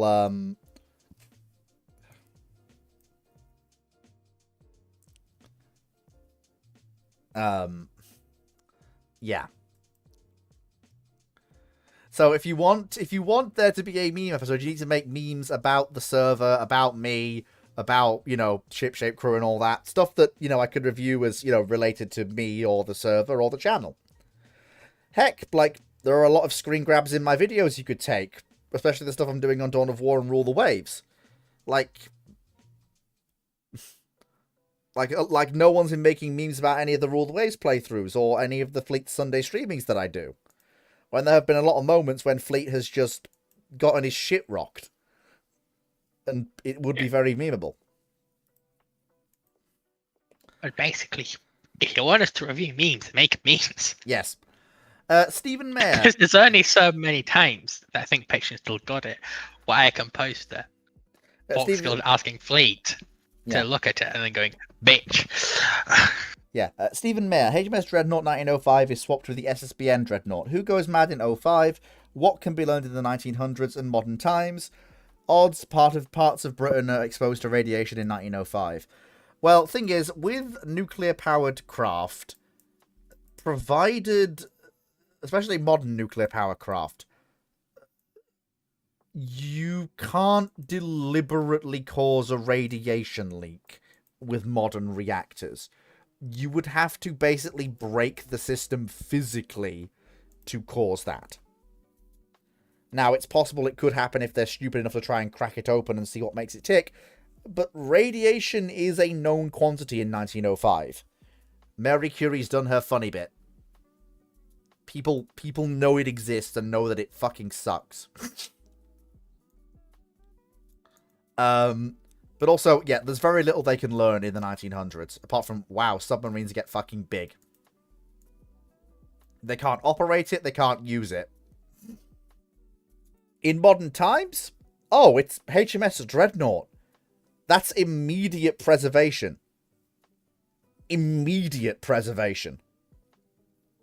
But the British government going, no, we must scrap it. We do not want to keep around our imperial legacy. Blah, blah, blah, blah, blah. Oh, Racism. Yeah. Blah, blah, blah, blah, blah, blah, blah. Yeah, I'm sorry. If fucking HMS Warrior gets preserved, yeah, from the mid-19th century, yeah, no. Dreadnought. Remember, she was preserved because she was bought out by the crown. She's not property of the British government anymore. True, but... True, but neither will She's this owned by the king. Technically, neither will this HMS Dreadnought be. Well, technically, all Royal Navy ships are property of the king. And at this point, I think it would be very easy for the king to exercise prerogative. Like, it's the outcry... There's a difference between the fleet being owned by the king and the ship being personal property of the king. Yeah. The outcry to the... This is one occasion where I will agree with Dr. Clark. The outcry to scrapping HMS Dreadnought rather than preserving her would be such that it would basically be... it might bring down a government. And again, the British government does need to be taken down currently. Yeah, let's not get into modern politics. I don't like the current government for certain things, but at least they're not some of the alternatives. Bone Meal Boy. I don't know. Bone Meal Boy, how do the issues of the British aerospace industry in the Cold War compare with the issues of French naval industry in the 19th century in their manner, if not their causes? They're not the same. They're not the same at all. It's not... They're not the same, but there's a lot of parallels.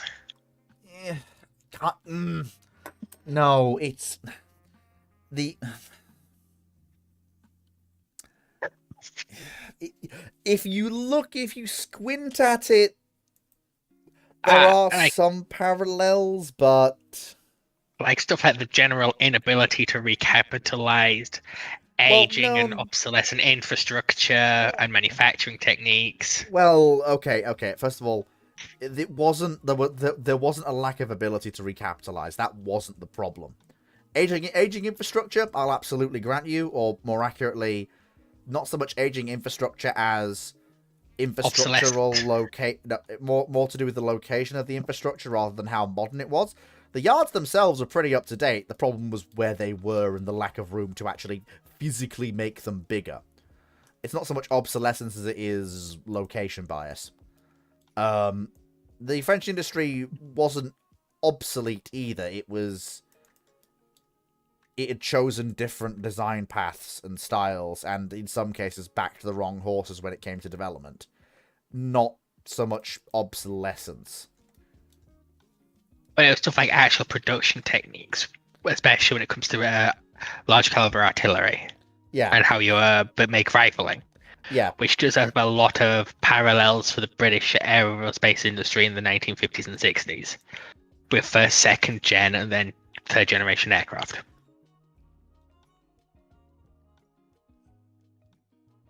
Right. Okay. Guy, you've got anything to say? Please speak up. Thoughts on this question? I wasn't finished, but okay. Oh, sorry. I'm sorry. There was a long silence. I thought you were done. Sorry. Yeah. Sorry. But it's because I thought you were going to reply. But it's more of a case of the British aerospace industry is in a really bad situation of being really overextended in a hell of a lot of debt. Running issue with their main customer isn't able to sustain the amount of orders it needs to recapitalize. Mm-hmm. it's running the limits on the factories and the testing ground it's got, aka the Buccaneers can't actually fly out of Bruff. They have and so much of it stuff like the Afro conglomerates, not even de Havilland and Supermarine. Well, de Havilland's possibly the only exception.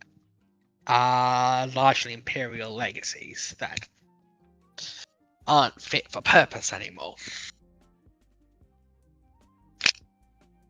So,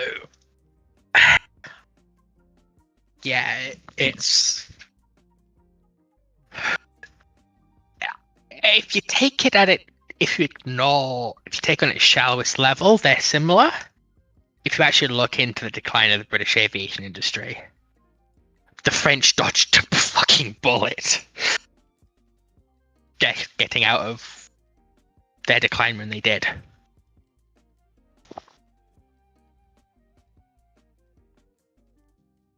Because I'm sorry. Yes, I'm sorry, de Havilland. You can't make parts for aircraft by hand when you're going transonic. The tolerances are too fine.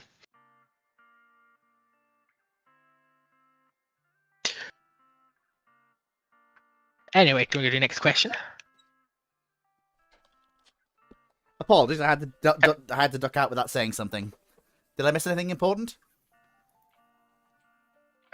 Just me complaining about de Havilland and just the ability. Sorry, I'm late. It's all right. No, actually, I've had something which actually could be interesting you, a fleet. And Foxo, by the way, that was very well said about Avro and de Havilland. But yeah, there could be a new TV series coming about trains in World War One and World War Two. Oh, cool. That'll be neat. I'll have to keep an eye out for that. Also, by the way, I'm sure they're looking for people to come and talk on it. Oh, I see. Well, I'm willing to try and put myself forward, but I've no idea how I would. Send me your details, and I'll send them to Nigel, who's basically the agent for the Shipshape crew, and we'll see what we can arrange. Yes, we should probably talk about this after Ramblings, I feel.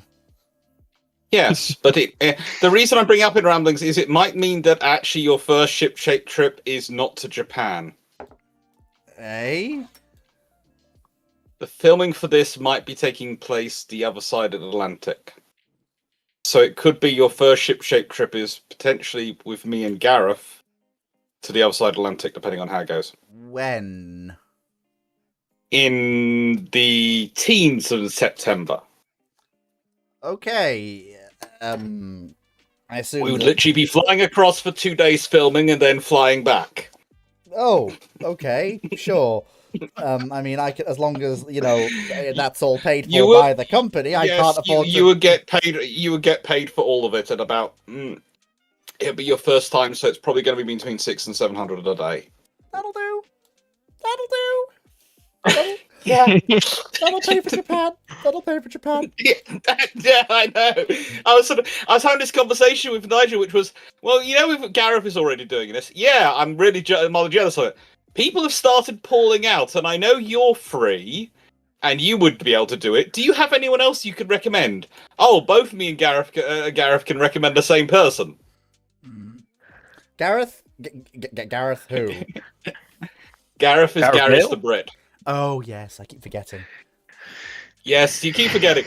I know, we all call him Garius because that's his name on thing, but he is technically called Gareth in real life. Look, I keep losing whose real name was the thing. Because it's one of those, oh, by the way, Alex, we do... Now there's four of us. So, I'm just going to very quickly repeat, because for the last half hour, it's kind of important that I do repeat this, because we do have a new system. As it is going to help deal with, especially if we have now enough people for it to work. So, when we get a question coming in, and this is just in future going forward, so I'll say it at the start of this Ramblings, but I'll say it again now, and it'll be at the start of the next few Ramblings going forward. I take first crack at it for 6 minutes, then we go from the top of the name list down. Everyone gets a crack at it, but at any time during that, a person can go, excuse me, I have a point I'd like to make in the middle of what you're saying, just so that because I think it would help complement it. And the person who's speaking can either go, yes, okay, go ahead, or no, I'd rather keep going. And then we go through, and then we go through until the majority of the panel want to move on. Okay. Can I reserve the right to say, instead of excuse me, excusez-moi, s'il vous plaît, can I please get in the way? Whatever way you wish to attract the attention of the person speaking, as long as it is polite. Okay. Objection. That's fine. Currently, mine is just repeating Fleet's name 3 times, increasingly depressed, till he gets self-conscious enough to let me speak.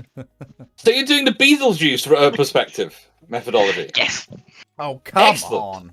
Right, okay, so Why did you have to flashbang me with coming in right as I was talking about de Havilland? So we'll talk about that after this, Alex, because we probably need to discuss that. Yeah. But we'll probably should get back to finishing off the last half an hour of ramblings. So, next question is from Akazuki on Discord, who asks, Foxo, have you seen the newest Donut Media shenanigan where they are taking a modified Subaru SVT across the US without using any roads? I don't really have anything to say on this, so I'm going to hand it over to the first person at the top of the name queue, which is Foxo, and she's got 6 minutes starting now before it's Alex's turn to speak. I don't have much to say except if you like cars, watch it yourself. It's brilliant. So are you done? Yes. Okay, so that's so Alex now has 6 minutes to speak if he wants it. Happy. Okay, Guy, have you got anything you want to add? This just makes me very confused. Okay. Right, next question. Oh, have we had a YouTube questions? Oh no, never mind. There we go. Bot was a little slow there. Stephen Mayer asks, Von Spey hears that the RN is waiting in. Von Spey hears the RN is waiting in overwhelming for him. I assume in overwhelming force for him at the Falklands. What other options does he have to get home? Can he in turn his ships and get passage to Norway, then Germany for the crew? So Von Spey has the advantage that he's in an Age Before radar, and the British do have a. Hang on. Stop my time. There we go. He's in an Age Before radar, and he does have the advantage that the British have a rough idea where he is, but not exactly where he is. If he knows that the Falklands is an overwhelming force that will just crush him, he will just go, okay then, we're not going anywhere near there. Adjust my course to try and avoid the Falklands as best I can, and then resume my previous course north for Germany. That's the only real option available to him, because part of his goal is to get those ships home. Yes, the crews are valuable as well, but the whole point is to get the ships home as well, because they will provide a valuable boost in cruiser numbers to the High Seas Fleet. Well, heck, just the German fleet generally. Scharnost and Gneisenau are 2 very valuable armoured cruisers that can be used to bulk up the heavy screen of the High Seas Fleet, and the other light cruisers travelling with him can basically form a... Oh, did you want to say something, Alex? I'm gonna say plenty once you finish, but I'm currently keeping quiet. Okay, so that's not an interruption then. You don't want to say something now. No. Okay. That was the poodle making a noise, not me. Okay, I'll carry on. But obviously, whether or not he gets home is going to depend on what else he runs into going north. But basically, in regards to that option, his basic thing will be, I will avoid the Falklands at that point. Then I will not seek to damage the coaling station on my way north, as was his plan. And obviously destroy the wireless telegraph there. He will just avoid it. And I am done, so it's Foxo for 6 minutes if she wants it. Forgive me if I'm wrong, but isn't a significant part of the reason he went to the Falklands was because he needed coal? I'm not sure. I am not sure. He's going there to destroy the radio station because he thinks if he can destroy that, he can destroy communications between the various groups which are hunting him, because he's basing his model on the German radio model which is all about communication with land stations, not communication between different ship groups at sea. Yeah, so Except for correctly, his ships don't actually have the range to get home in one tank. No, they don't. They have to stop off somewhere in Africa or South America and possibly North America to be able to get home. They're basically, one of the things that's interesting about Von Spey is he basically doesn't believe he has any chance of actually successfully getting home. He's trying to do it, though, because those are his orders. Not because he actually thinks he has any chance of doing it. mm-hmm. A gentleman always follows orders. Yes, because it's the honor of the Kaiser. Yeah. Loyalty is its own reward, as they say. Okay, so Alex. Yes. So Alex, have you've not technically had your start of the 6 minutes yet. So are you willing to go now, or have you said what you need to say? No, I've said what I need to say. Okay, Guy, have you got anything to add to this? Do you want your 6 minutes? I don't really have much to add. Dragon, have you got anything to add? Nope. Okay, so we will move Dragon! on. We will move on to the next question, which is from. Nope, that's the same thing as before. Damn it, Fleet. Get the right thing.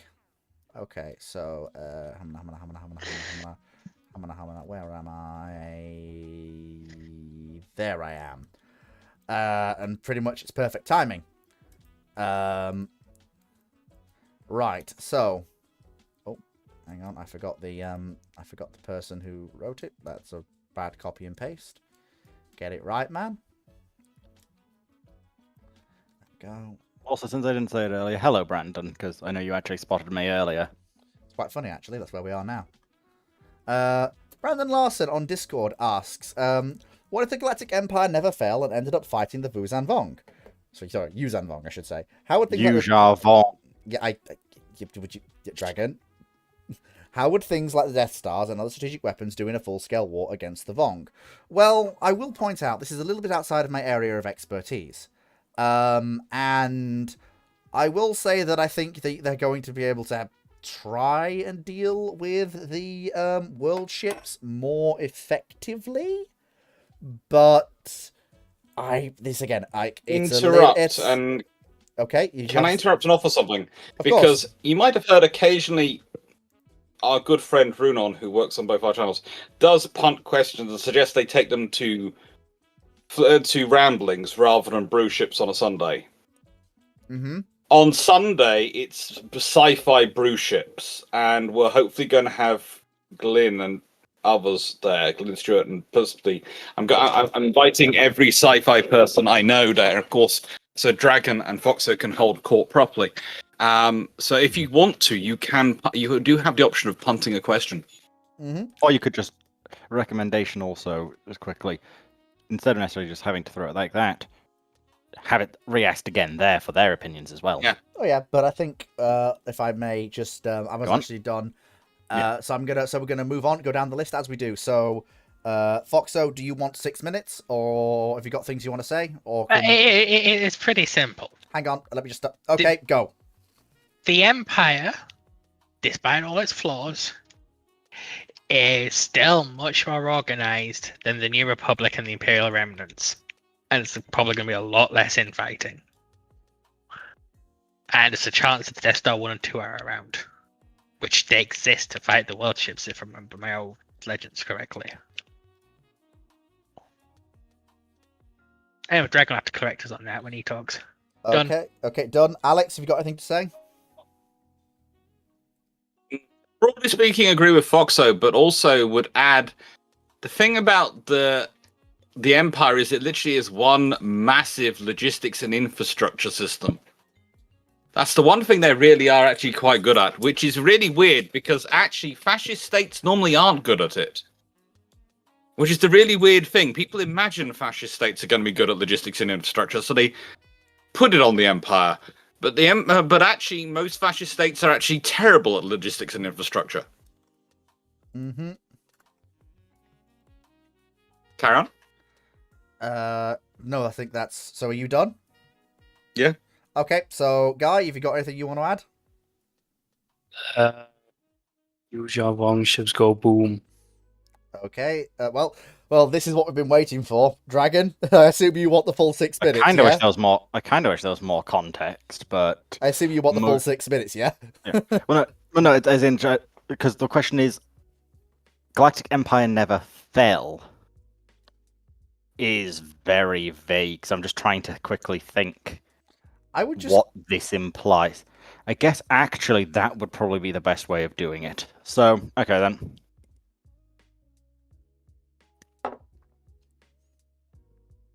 Do I just go or? Yeah. Right. Your time's running. So well, you didn't say anything. Right, yeah, go. I'll But- start it. Go. So a bit of context I'm running off is Death Star 1's destroyed, but Death Star 2 actually wipes out the Rebel fleet, including it would because this means it's the only reasonable way that you still have the rebellion build up, but then also a way for the Empire to actually just wipe them out in one fell swoop. Because all of a sudden you have removed 99% of their political and military leadership in one attack. After that, it's mostly brush fire, which the Empire is quite effective at, ironically. So this means weapons you have online. Death Star 2. Unfortunately, we've lost Tarkin's station at this point, but you've got the Eye of Palpatine, you've got its sister ship, you will have more than likely 2 to 3 Eclipse class, if the plans are right, around 12 Sovereign class, over 25 Executor class. Large numbers of asserters as well. Motherships are not going to stand a hope in hell, as each one of these ships, you're also likely going to get stuff like Conqueror being built more. Every single excuse me. ship, and I just want to clarify something, and it's just in regards to something you've just said. Just it's not so much a correction as a clarification for my sake. When you can I proceed? yeah, go. When you say mothership, is it a new type of ship I'm not World aware ship. of, or do you? Yeah, I was gonna say, do you mean You're world on ships? world ships. Right. Okay. I just wanted to check because I wasn't sure if there was a different Vong classification I wasn't aware of. But go on. These are literally the weapons that they were the entire point of the Empire, slight retcon technically because of it, but was being partially established, A, for Palpatine's dominance, but also to actually be able to resist this invasion. They now have the capability of doing so. You have a unified fleet structure. You have a unified logistics core. Much as people want to say how bad TIE fighters were, which they're not, all of us standardizing your entire fighter core around the same set of components that can be easily built and swapped out as needed, even on the more advanced variants, you're still getting decent percentile intercompatibility. Logistics is the most important thing to keep an empire like this running. So, in a nutshell, yeah, the Vong don't do well. Anything else you want to add, or have you done?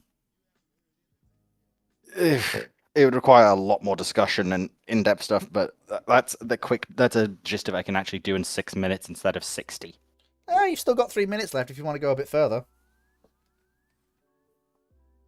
Right. So, the standard Yuzha Vong world ship is a terrifying threat that Hood has posted. They actually can take a executor in a fight. They can't take galaxy gun rounds in a fight. They can't take axial super lasers in a fight. Let alone when also this executor probably isn't alone. Also, believe it or not, stormtroopers are good. Yes, they're not going to be the standard thing everywhere, but stormtroopers are actually some of the most elite troops in the galaxy, compared to what most people think. The problem is we keep seeing them put up against foes that they really have no hope in fighting. Because tell me how fighting a Jedi wielding a sword that can deflect all of your munitions is fair, let alone can just go with a snap of their fingers, yes, your neck's gone. Also has plot armor. True. You've also got the whole point of they actually have a decent military ground structure, unlike the New Republic did. And the Imperial remnants are exactly that. The remnants of the Empire. So, You've got a unified structure, unified logistics, unified command, and a unified fleet. You can't, and literal weapons designed to kill these. You cannot get a better chance at this. Like, if you mess this up, it's either plot armor, or each and every individual commander of battles are doing something stupid. Also, this potentially means Thrawn's back, and now you've got Thrawn leading task forces as well. Because if the Empire doesn't fall when he does makes his return via thing, it's excellent. Yeah, an excellent also thing from Hood about Stormtroopers. Stormtroopers are the elite, but then you've got Death Troopers, Nova Troopers, Shadow Troopers, Dark Troopers, Storm Commandos are specialized spec force for troopers. And then, yeah, you've got the whole Imperial Army, Marines, and Imperial Spec Ops. And I agree, Hood. Nova Troopers are horrifying. Oh, and also, as one last addendum, I guess, quickly, Sparty cloning facilities that the Emperor has tons of. So now you get second clone army. Because that was the plan.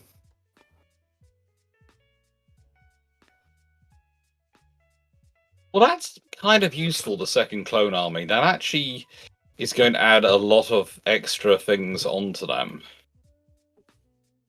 Because you then would have, to go off what you said, you've got then the Standard Army, the Stormtrooper Corps, and then the Clone Corps, effectively. Yes. And that's your 6 minutes up. Do people want to go around again from the top, or have we done this? Do people think we're ready to move on? Next. We're ready to move on. Right, okay. We're going off. Oh, hang on, that's the wrong thing. Whoops. Damn it, Fleet. Silly sod. Right, well, we'll get to that. I'll rearrange that. Give me a second. Hang on. There we go. Beep. Knight 6831. How accurate? Oh, this is on YouTube. How accurate is it to think that the Ulyanovsk class carrier would have suffered a similar fate to the Admiral Kuznetsov had one of them been finished? Well, here's the thing. If you have two carriers, and you've kind of got depth. Yes, Ulyanovsk is technically better, and you might think that there would be an idea to focus on just basically zeroing in on her rather than Kuznetsov. But despite the fact that the Ulyanovsks are nuclear driven, you still will have downtime for maintenance and service periods. And at that point, having Kuznetsov available will mean that you can have her out when, well, basically when one or the other is undergoing maintenance. And in theory, you can surge them. Although this is very much a lot of theory here. Now, I will also point out that I am not under any delusions here. We are talking about Russia in the 90s, so anything is possible. But if I'm going to be honest, if you have Ulyanovsk and you have Kuznetsov, you've got I think you've got enough depth that at least one of them can survive in relatively decent condition. As for whether that's the more capable but more complex nuclear-driven Ulyanovsk or the simpler, less complex and less capable Kuznetsov, I'm not sure. But what I'm looking for. But I think you've given Russian carrier aviation more leg room and runway to avoid total deterioration to the level it is now. And I am done with my first speaking segment. Foxo, you may now go if you wish to. The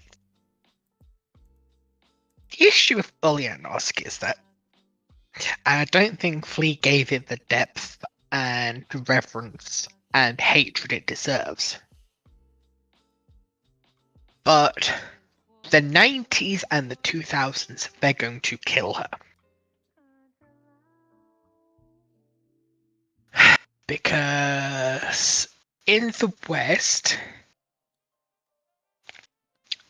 we don't really have a concept of how bad the 90s was. And why the Russian Navy and the Russian Army and the Russian Air Force was allowed to decay into such a poor state by the time the Russians go to Chechnya.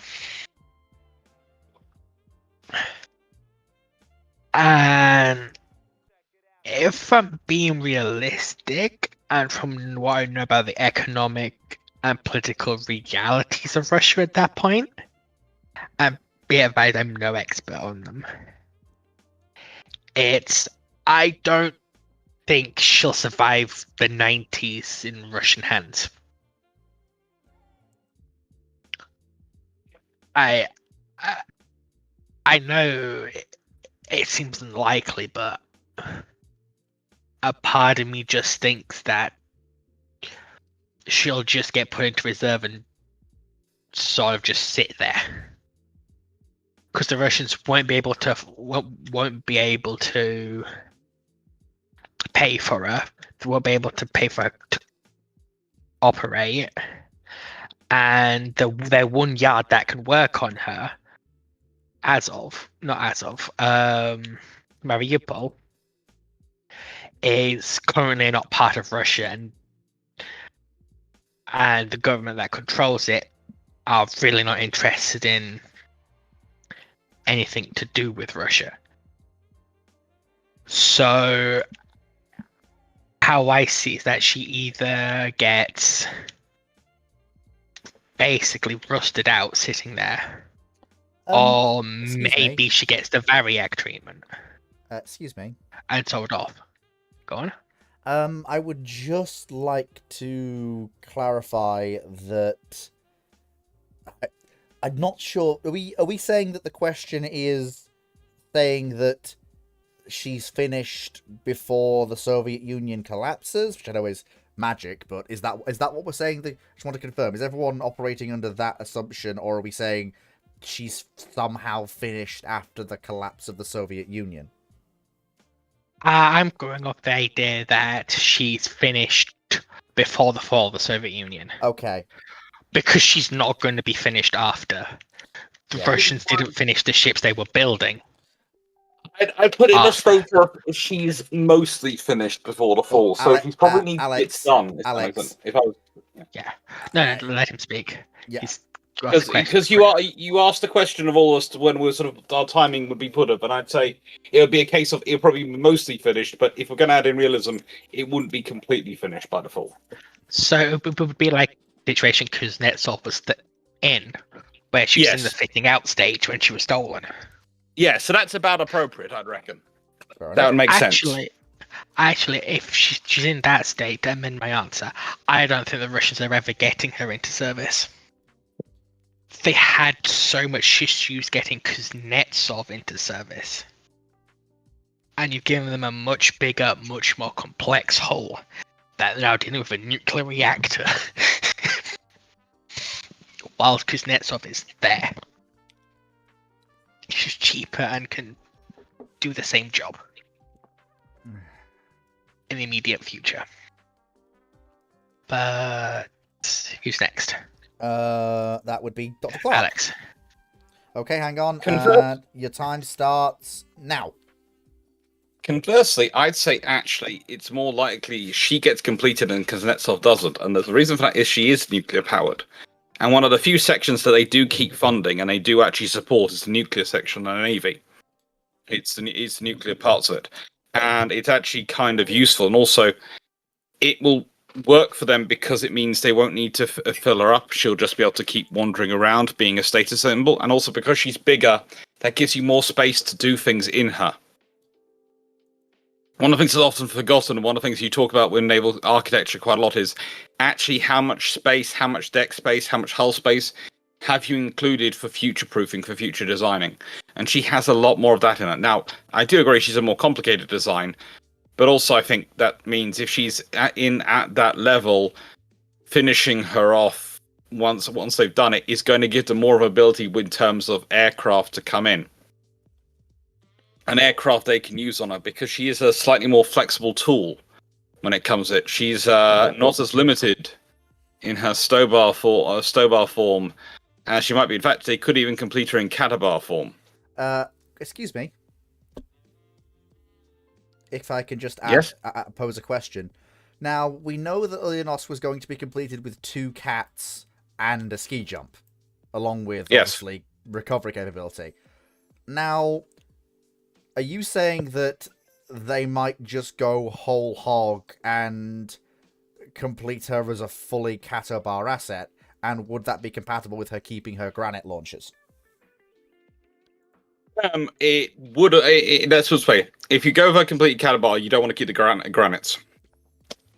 But it's also easier to go Catabar than Stobar. And the Russians do know that from a tech perspective, from adapting aircraft. And they will either go full Stobar, because that's cheaper and allows them to keep the granites, and then you don't have to worry about the catapults. Or if they go for the catapults, I think they go full Catabar. Yeah, because wasn't she supposed to be an evolutionary step, but also want to retain compatibility with the air wing of Kuznetsov and Varag? Yes, but in this scenario, you're not going to have Kuznetsov, you're not going to have Varag. Yeah. They're not going to be finished off. It's just literally go. So a nice way, you're going to either go Catabar for her, or you go Stobar. You're not going to go for the mix. It's going to be too complicated, too expensive to do. Makes and sense. Too difficult to do. So basically, my view is they keep her, they operate her. And if they do go Catabar, then they've got something which is a last status symbol. Because they have a nuclear-powered Catabar carrier. Knight 6831 is asking, how do we get around the Montreux Convention then? I assume she would sail incomplete to try and break out, or not break out, but, get out through the straits while she's still carrying those missiles.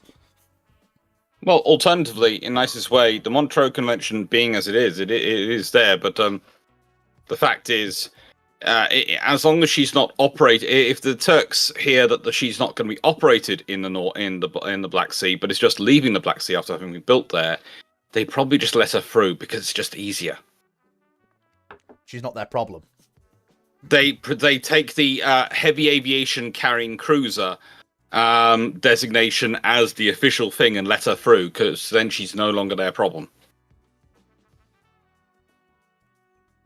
Again, Montreux Convention is a lovely thing, but it's also something which can be implemented with a fairly high degree of pragmatism, should you wish to.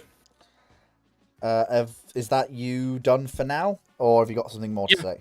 Okay. That's me done for now. I've just got an interjection. Okay. Quick interjection. It's all well and good giving them more capability, but how is Russia in the 1990s going to pay for her? She's already been pretty much built. She's probably going to sit around quite a lot like their carriers did do.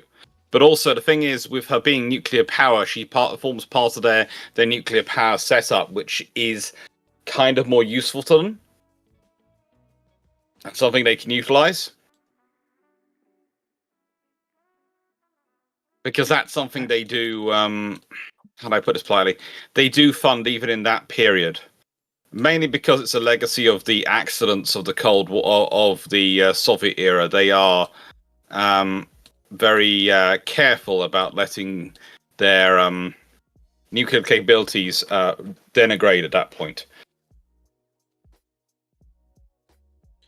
Yeah. So, Guy, have you got anything you want to add? No. Dragon? Nope.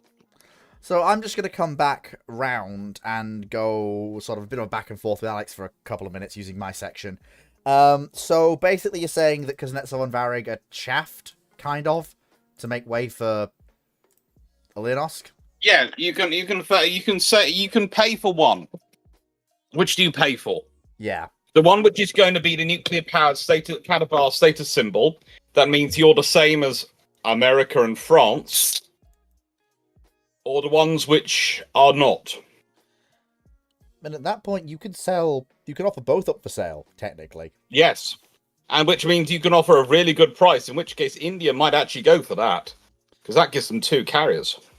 Yeah, I mean, they'd have to complete both of them, but it will mean they can edit it if they want to. Like they might Yes. pull out the granite.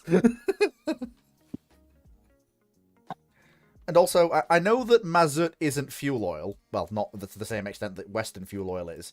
But it will be fairly straightforward for the steam-powered Indian Navy that's operating a steam-powered carrier to transition to these ships, wouldn't it? Very, very easy.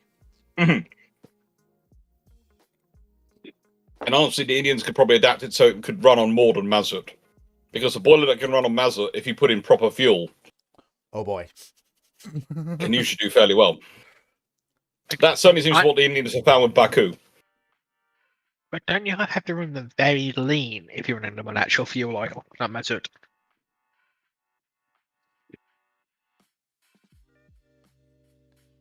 You have to refine the burners. They've had to replace, I think, they've had to replace the burner parts, the burners and the boilers. But But if they're completing the ships and they're not finished, in theory, it's something that you could do at a later date. Whether or not they'll be willing to tear the ships apart to get at the boilers to do that when they're first completing them, I'm not sure. They did with one. they've done it with Baku. She is their modified Kiev. If you look at her, she is completely different than she was originally. Oh yeah, completely. But I mean, it's another thing. It's one thing to do that for, obviously, they basically took her to basically build a new ship with the same hull. That's basically what they've done to her. And that was what they were doing. It's another thing to do this much earlier with two larger carriers at the same time. I'm not saying they won't do it, but just probably not in the opening phases of operating them. Maybe, but you have to remember, if anyone's going to take them on both on at the same time, it's going to be India. They're the only ones at that time who have the money and the interest to do so. The Chinese don't yet at that point. No. Which at a stroke will make India the most powerful force in the Indian Ocean if the US isn't around. Mhm. Is everyone else happy that we've covered that? Ready to move on? If India's got these two, what does Pakistan buy? They probably buy Yes. Baku. They probably buy Baku and try to do something with her. Potentially, but also possibly they try and buy an American LHD. Typical gunnery officer. Which World War II... This is probably the last question for today. I will deal with the questions and getting them all sorted at some point further on this week when I get time, but I will deal with it, so don't worry about that. But last question for this week. Typical gunnery officer asks, which World War II era flak gun is the best 88mm is the best? The 88mm flak, the US 90mm, or the UK 3.7 inch? Also, could you rate them from 1 to 3? I know this is a bit weird to say, and I can't believe I'm going to say this, but if we remove the obvious I win button that is VT fuse shells from the Allied guns, because that does basically put them cut head and shoulders above the 88 in the AA roll, but the 88's reliability and performance does kind of speak for itself when used in an AA role. They proved able to stand up to long usage with a very decent barrel life. I'm not saying the other guns weren't also able to do that, but one of these guns is being produced by not number 1 and number 2 of the industrial powers of the world.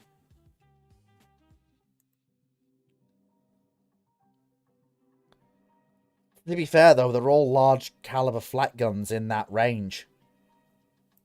And at that point, you are very close in capability.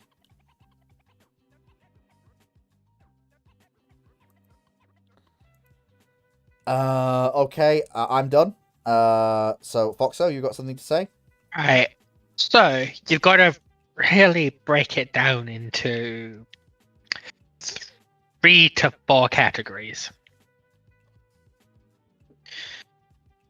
Because all of these guns were to some degree used as anti-aircraft guns, direct fire guns, anti-tank guns, and shore battery guns.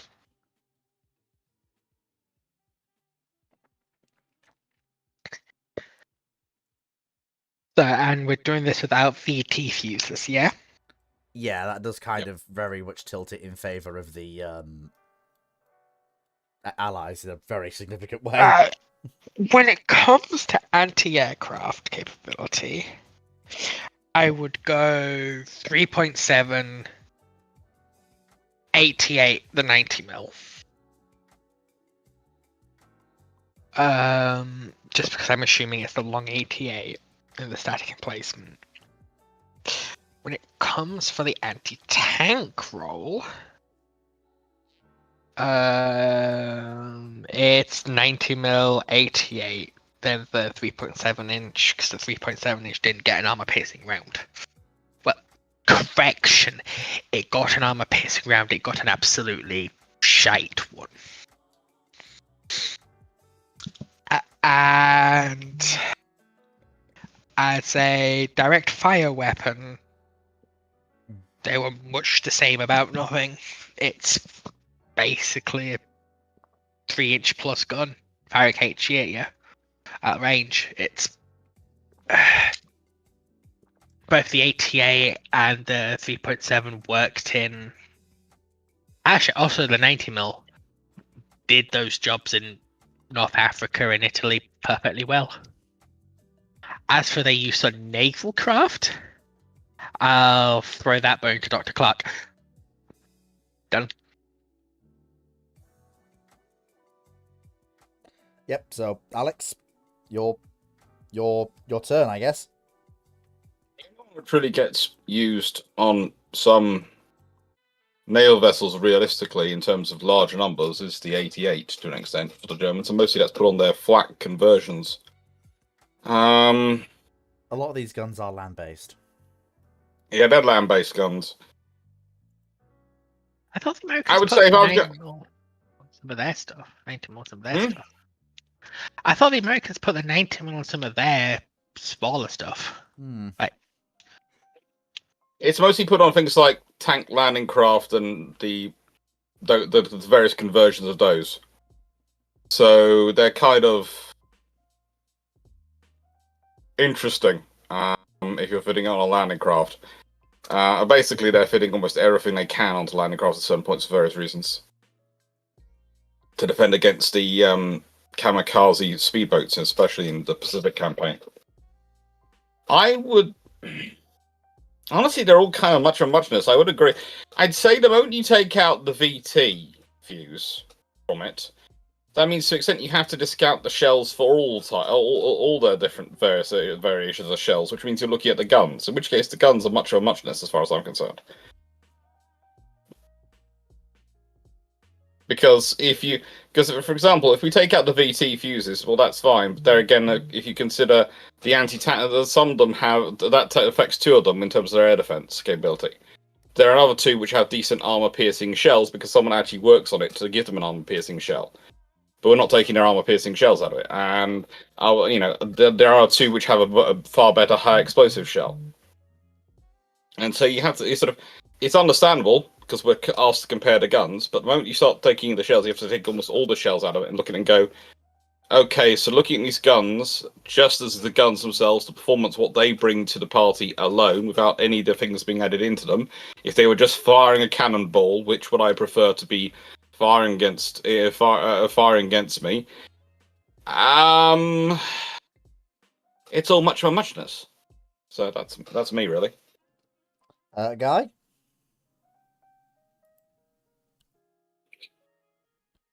Don't really have much to add. Fair This enough. question requires detailed knowledge of the guns, which I frankly do not possess. Yeah, I basically had to just sort of go off vibes, if I'm going to be honest. Dragon, have you got anything to say? I think Foxer basically got it in one. Okay. That's fine. Right. Sorry. So, Sorry, just to explain the laugh, I mentally bet Dragon's going to say Foxo's right. I was mentally betting that's a sucker's bet. That's a sucker's bet. I know, but I was just going, Dragon's going to say that because Foxo's probably the best informed person here, and that's what Dragon's going to get out of it with. Yes and no. Theoretically speaking, in the anti-tank role, I might know a little bit more than her about some of these guns, but on average, though, her breakdown was entirely correct. Right. I would slightly argue about the armor-piercing round, though, on the 3.7-inch. It did work, and it got its job done. But there's a reason you don't see much 3.7-inch anti-tank guns used. The gun wasn't really least set that up one. for it in the same way as the 88 and 90mm were. It could do the job, Well, but it wasn't quite as... no, because neither of them were set up for it. Like, saying set up for it is perhaps overstating their intended use for it. It's more instead of it being more of a happy accident. True. And it's like, so to expand on what Dragon's saying, the armor-piercing round that saw some limited use in North Africa was very much a thrown together at the last minute sort of round.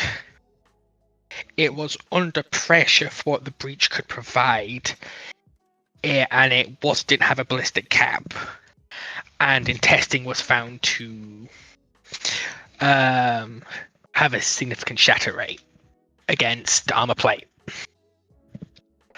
So it was very much a case of a good hit would still knock out a tank.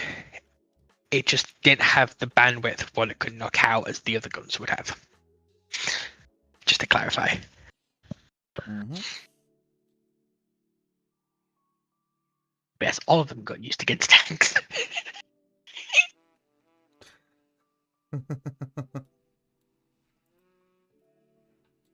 Right. With that, we've come to the end of our time. Thank you very much, everyone, for watching. I hope you've all enjoyed listening as much as I've enjoyed talking. And I think overall, if I talk, because Dragon and Foxer were around when I was designing this, it's not been perfect, but overall, it's definitely worked a lot better, this new system, than the previous one. I I think. think we need a little bell. I think we need a bell. Probably. We need a bell. I'm not going. On the one hand, Ruinon's the only person I know with a coding experience to code a bell I can bong that everyone can hear. It's like ding.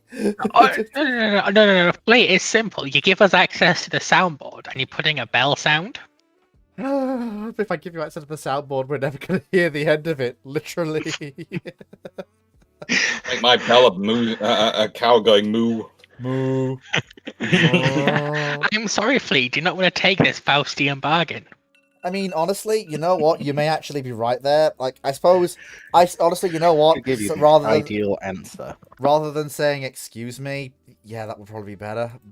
But I'll have to think hard about that. But yes, Dragon, what were you going to say? She literally gave you the ideal answer instead of, yes, get poor Runon to try and code something. Yeah, restoring access to the soundboard would be something that would work. But yes, we'll probably experiment with that. On Friday, God help me. I will enable access to the soundboard for the duration of ramblings, and then disable it for the also. Oh wait! Oh no, you can't use soundboards in Theatre at Sea. Oh, you could. No, I can't even do it. Oh. Yeah, I can't even do it. That's Check annoying. if it's enabled. I will do. Let me have a look. It's gotta be server-side server settings. Permissions. Invites, integrations. Yeah, I'll have to have a look at that later. Anyway, thanks everyone for coming. Hope you've all enjoyed. Obviously, tune in tomorrow on Twitch for Rule the Waves, where once again Imperial China will bash Imperial Russia over the head with a sledgehammer, with the US providing a very aggressive armored cruiser and a pair of mad destroyers, which seem to turn up to every single action that we fight, but nothing else does. Mad destroyers are always good. Yeah, they're US mad destroyers and a single very, very angry US armored cruiser with 6 10-inch guns. Like a very, That's That's having fun. yeah, a very, very angry US armored cruiser. That's not enough guns. The US went through a 10-inch gun phase, and they were kind of built on the cheap, it seems. Seems like everyone went through a budget armored cruiser phase in the mid-20s. But anyway, Why haven't you built an armored cruiser when you can build a Super Hawkins? Yeah. Sorry. It's all right. Take care. It's funny. It was a funny No. joke. It was worth it. No, you don't know the Twin context. No. 7.5-inch wing turrets. I was there. I was listening. Remember, I heard the whole shenanigans. Mhm. I was still the only one to design a heavy cruiser for that question. Hey, heavy cruiser.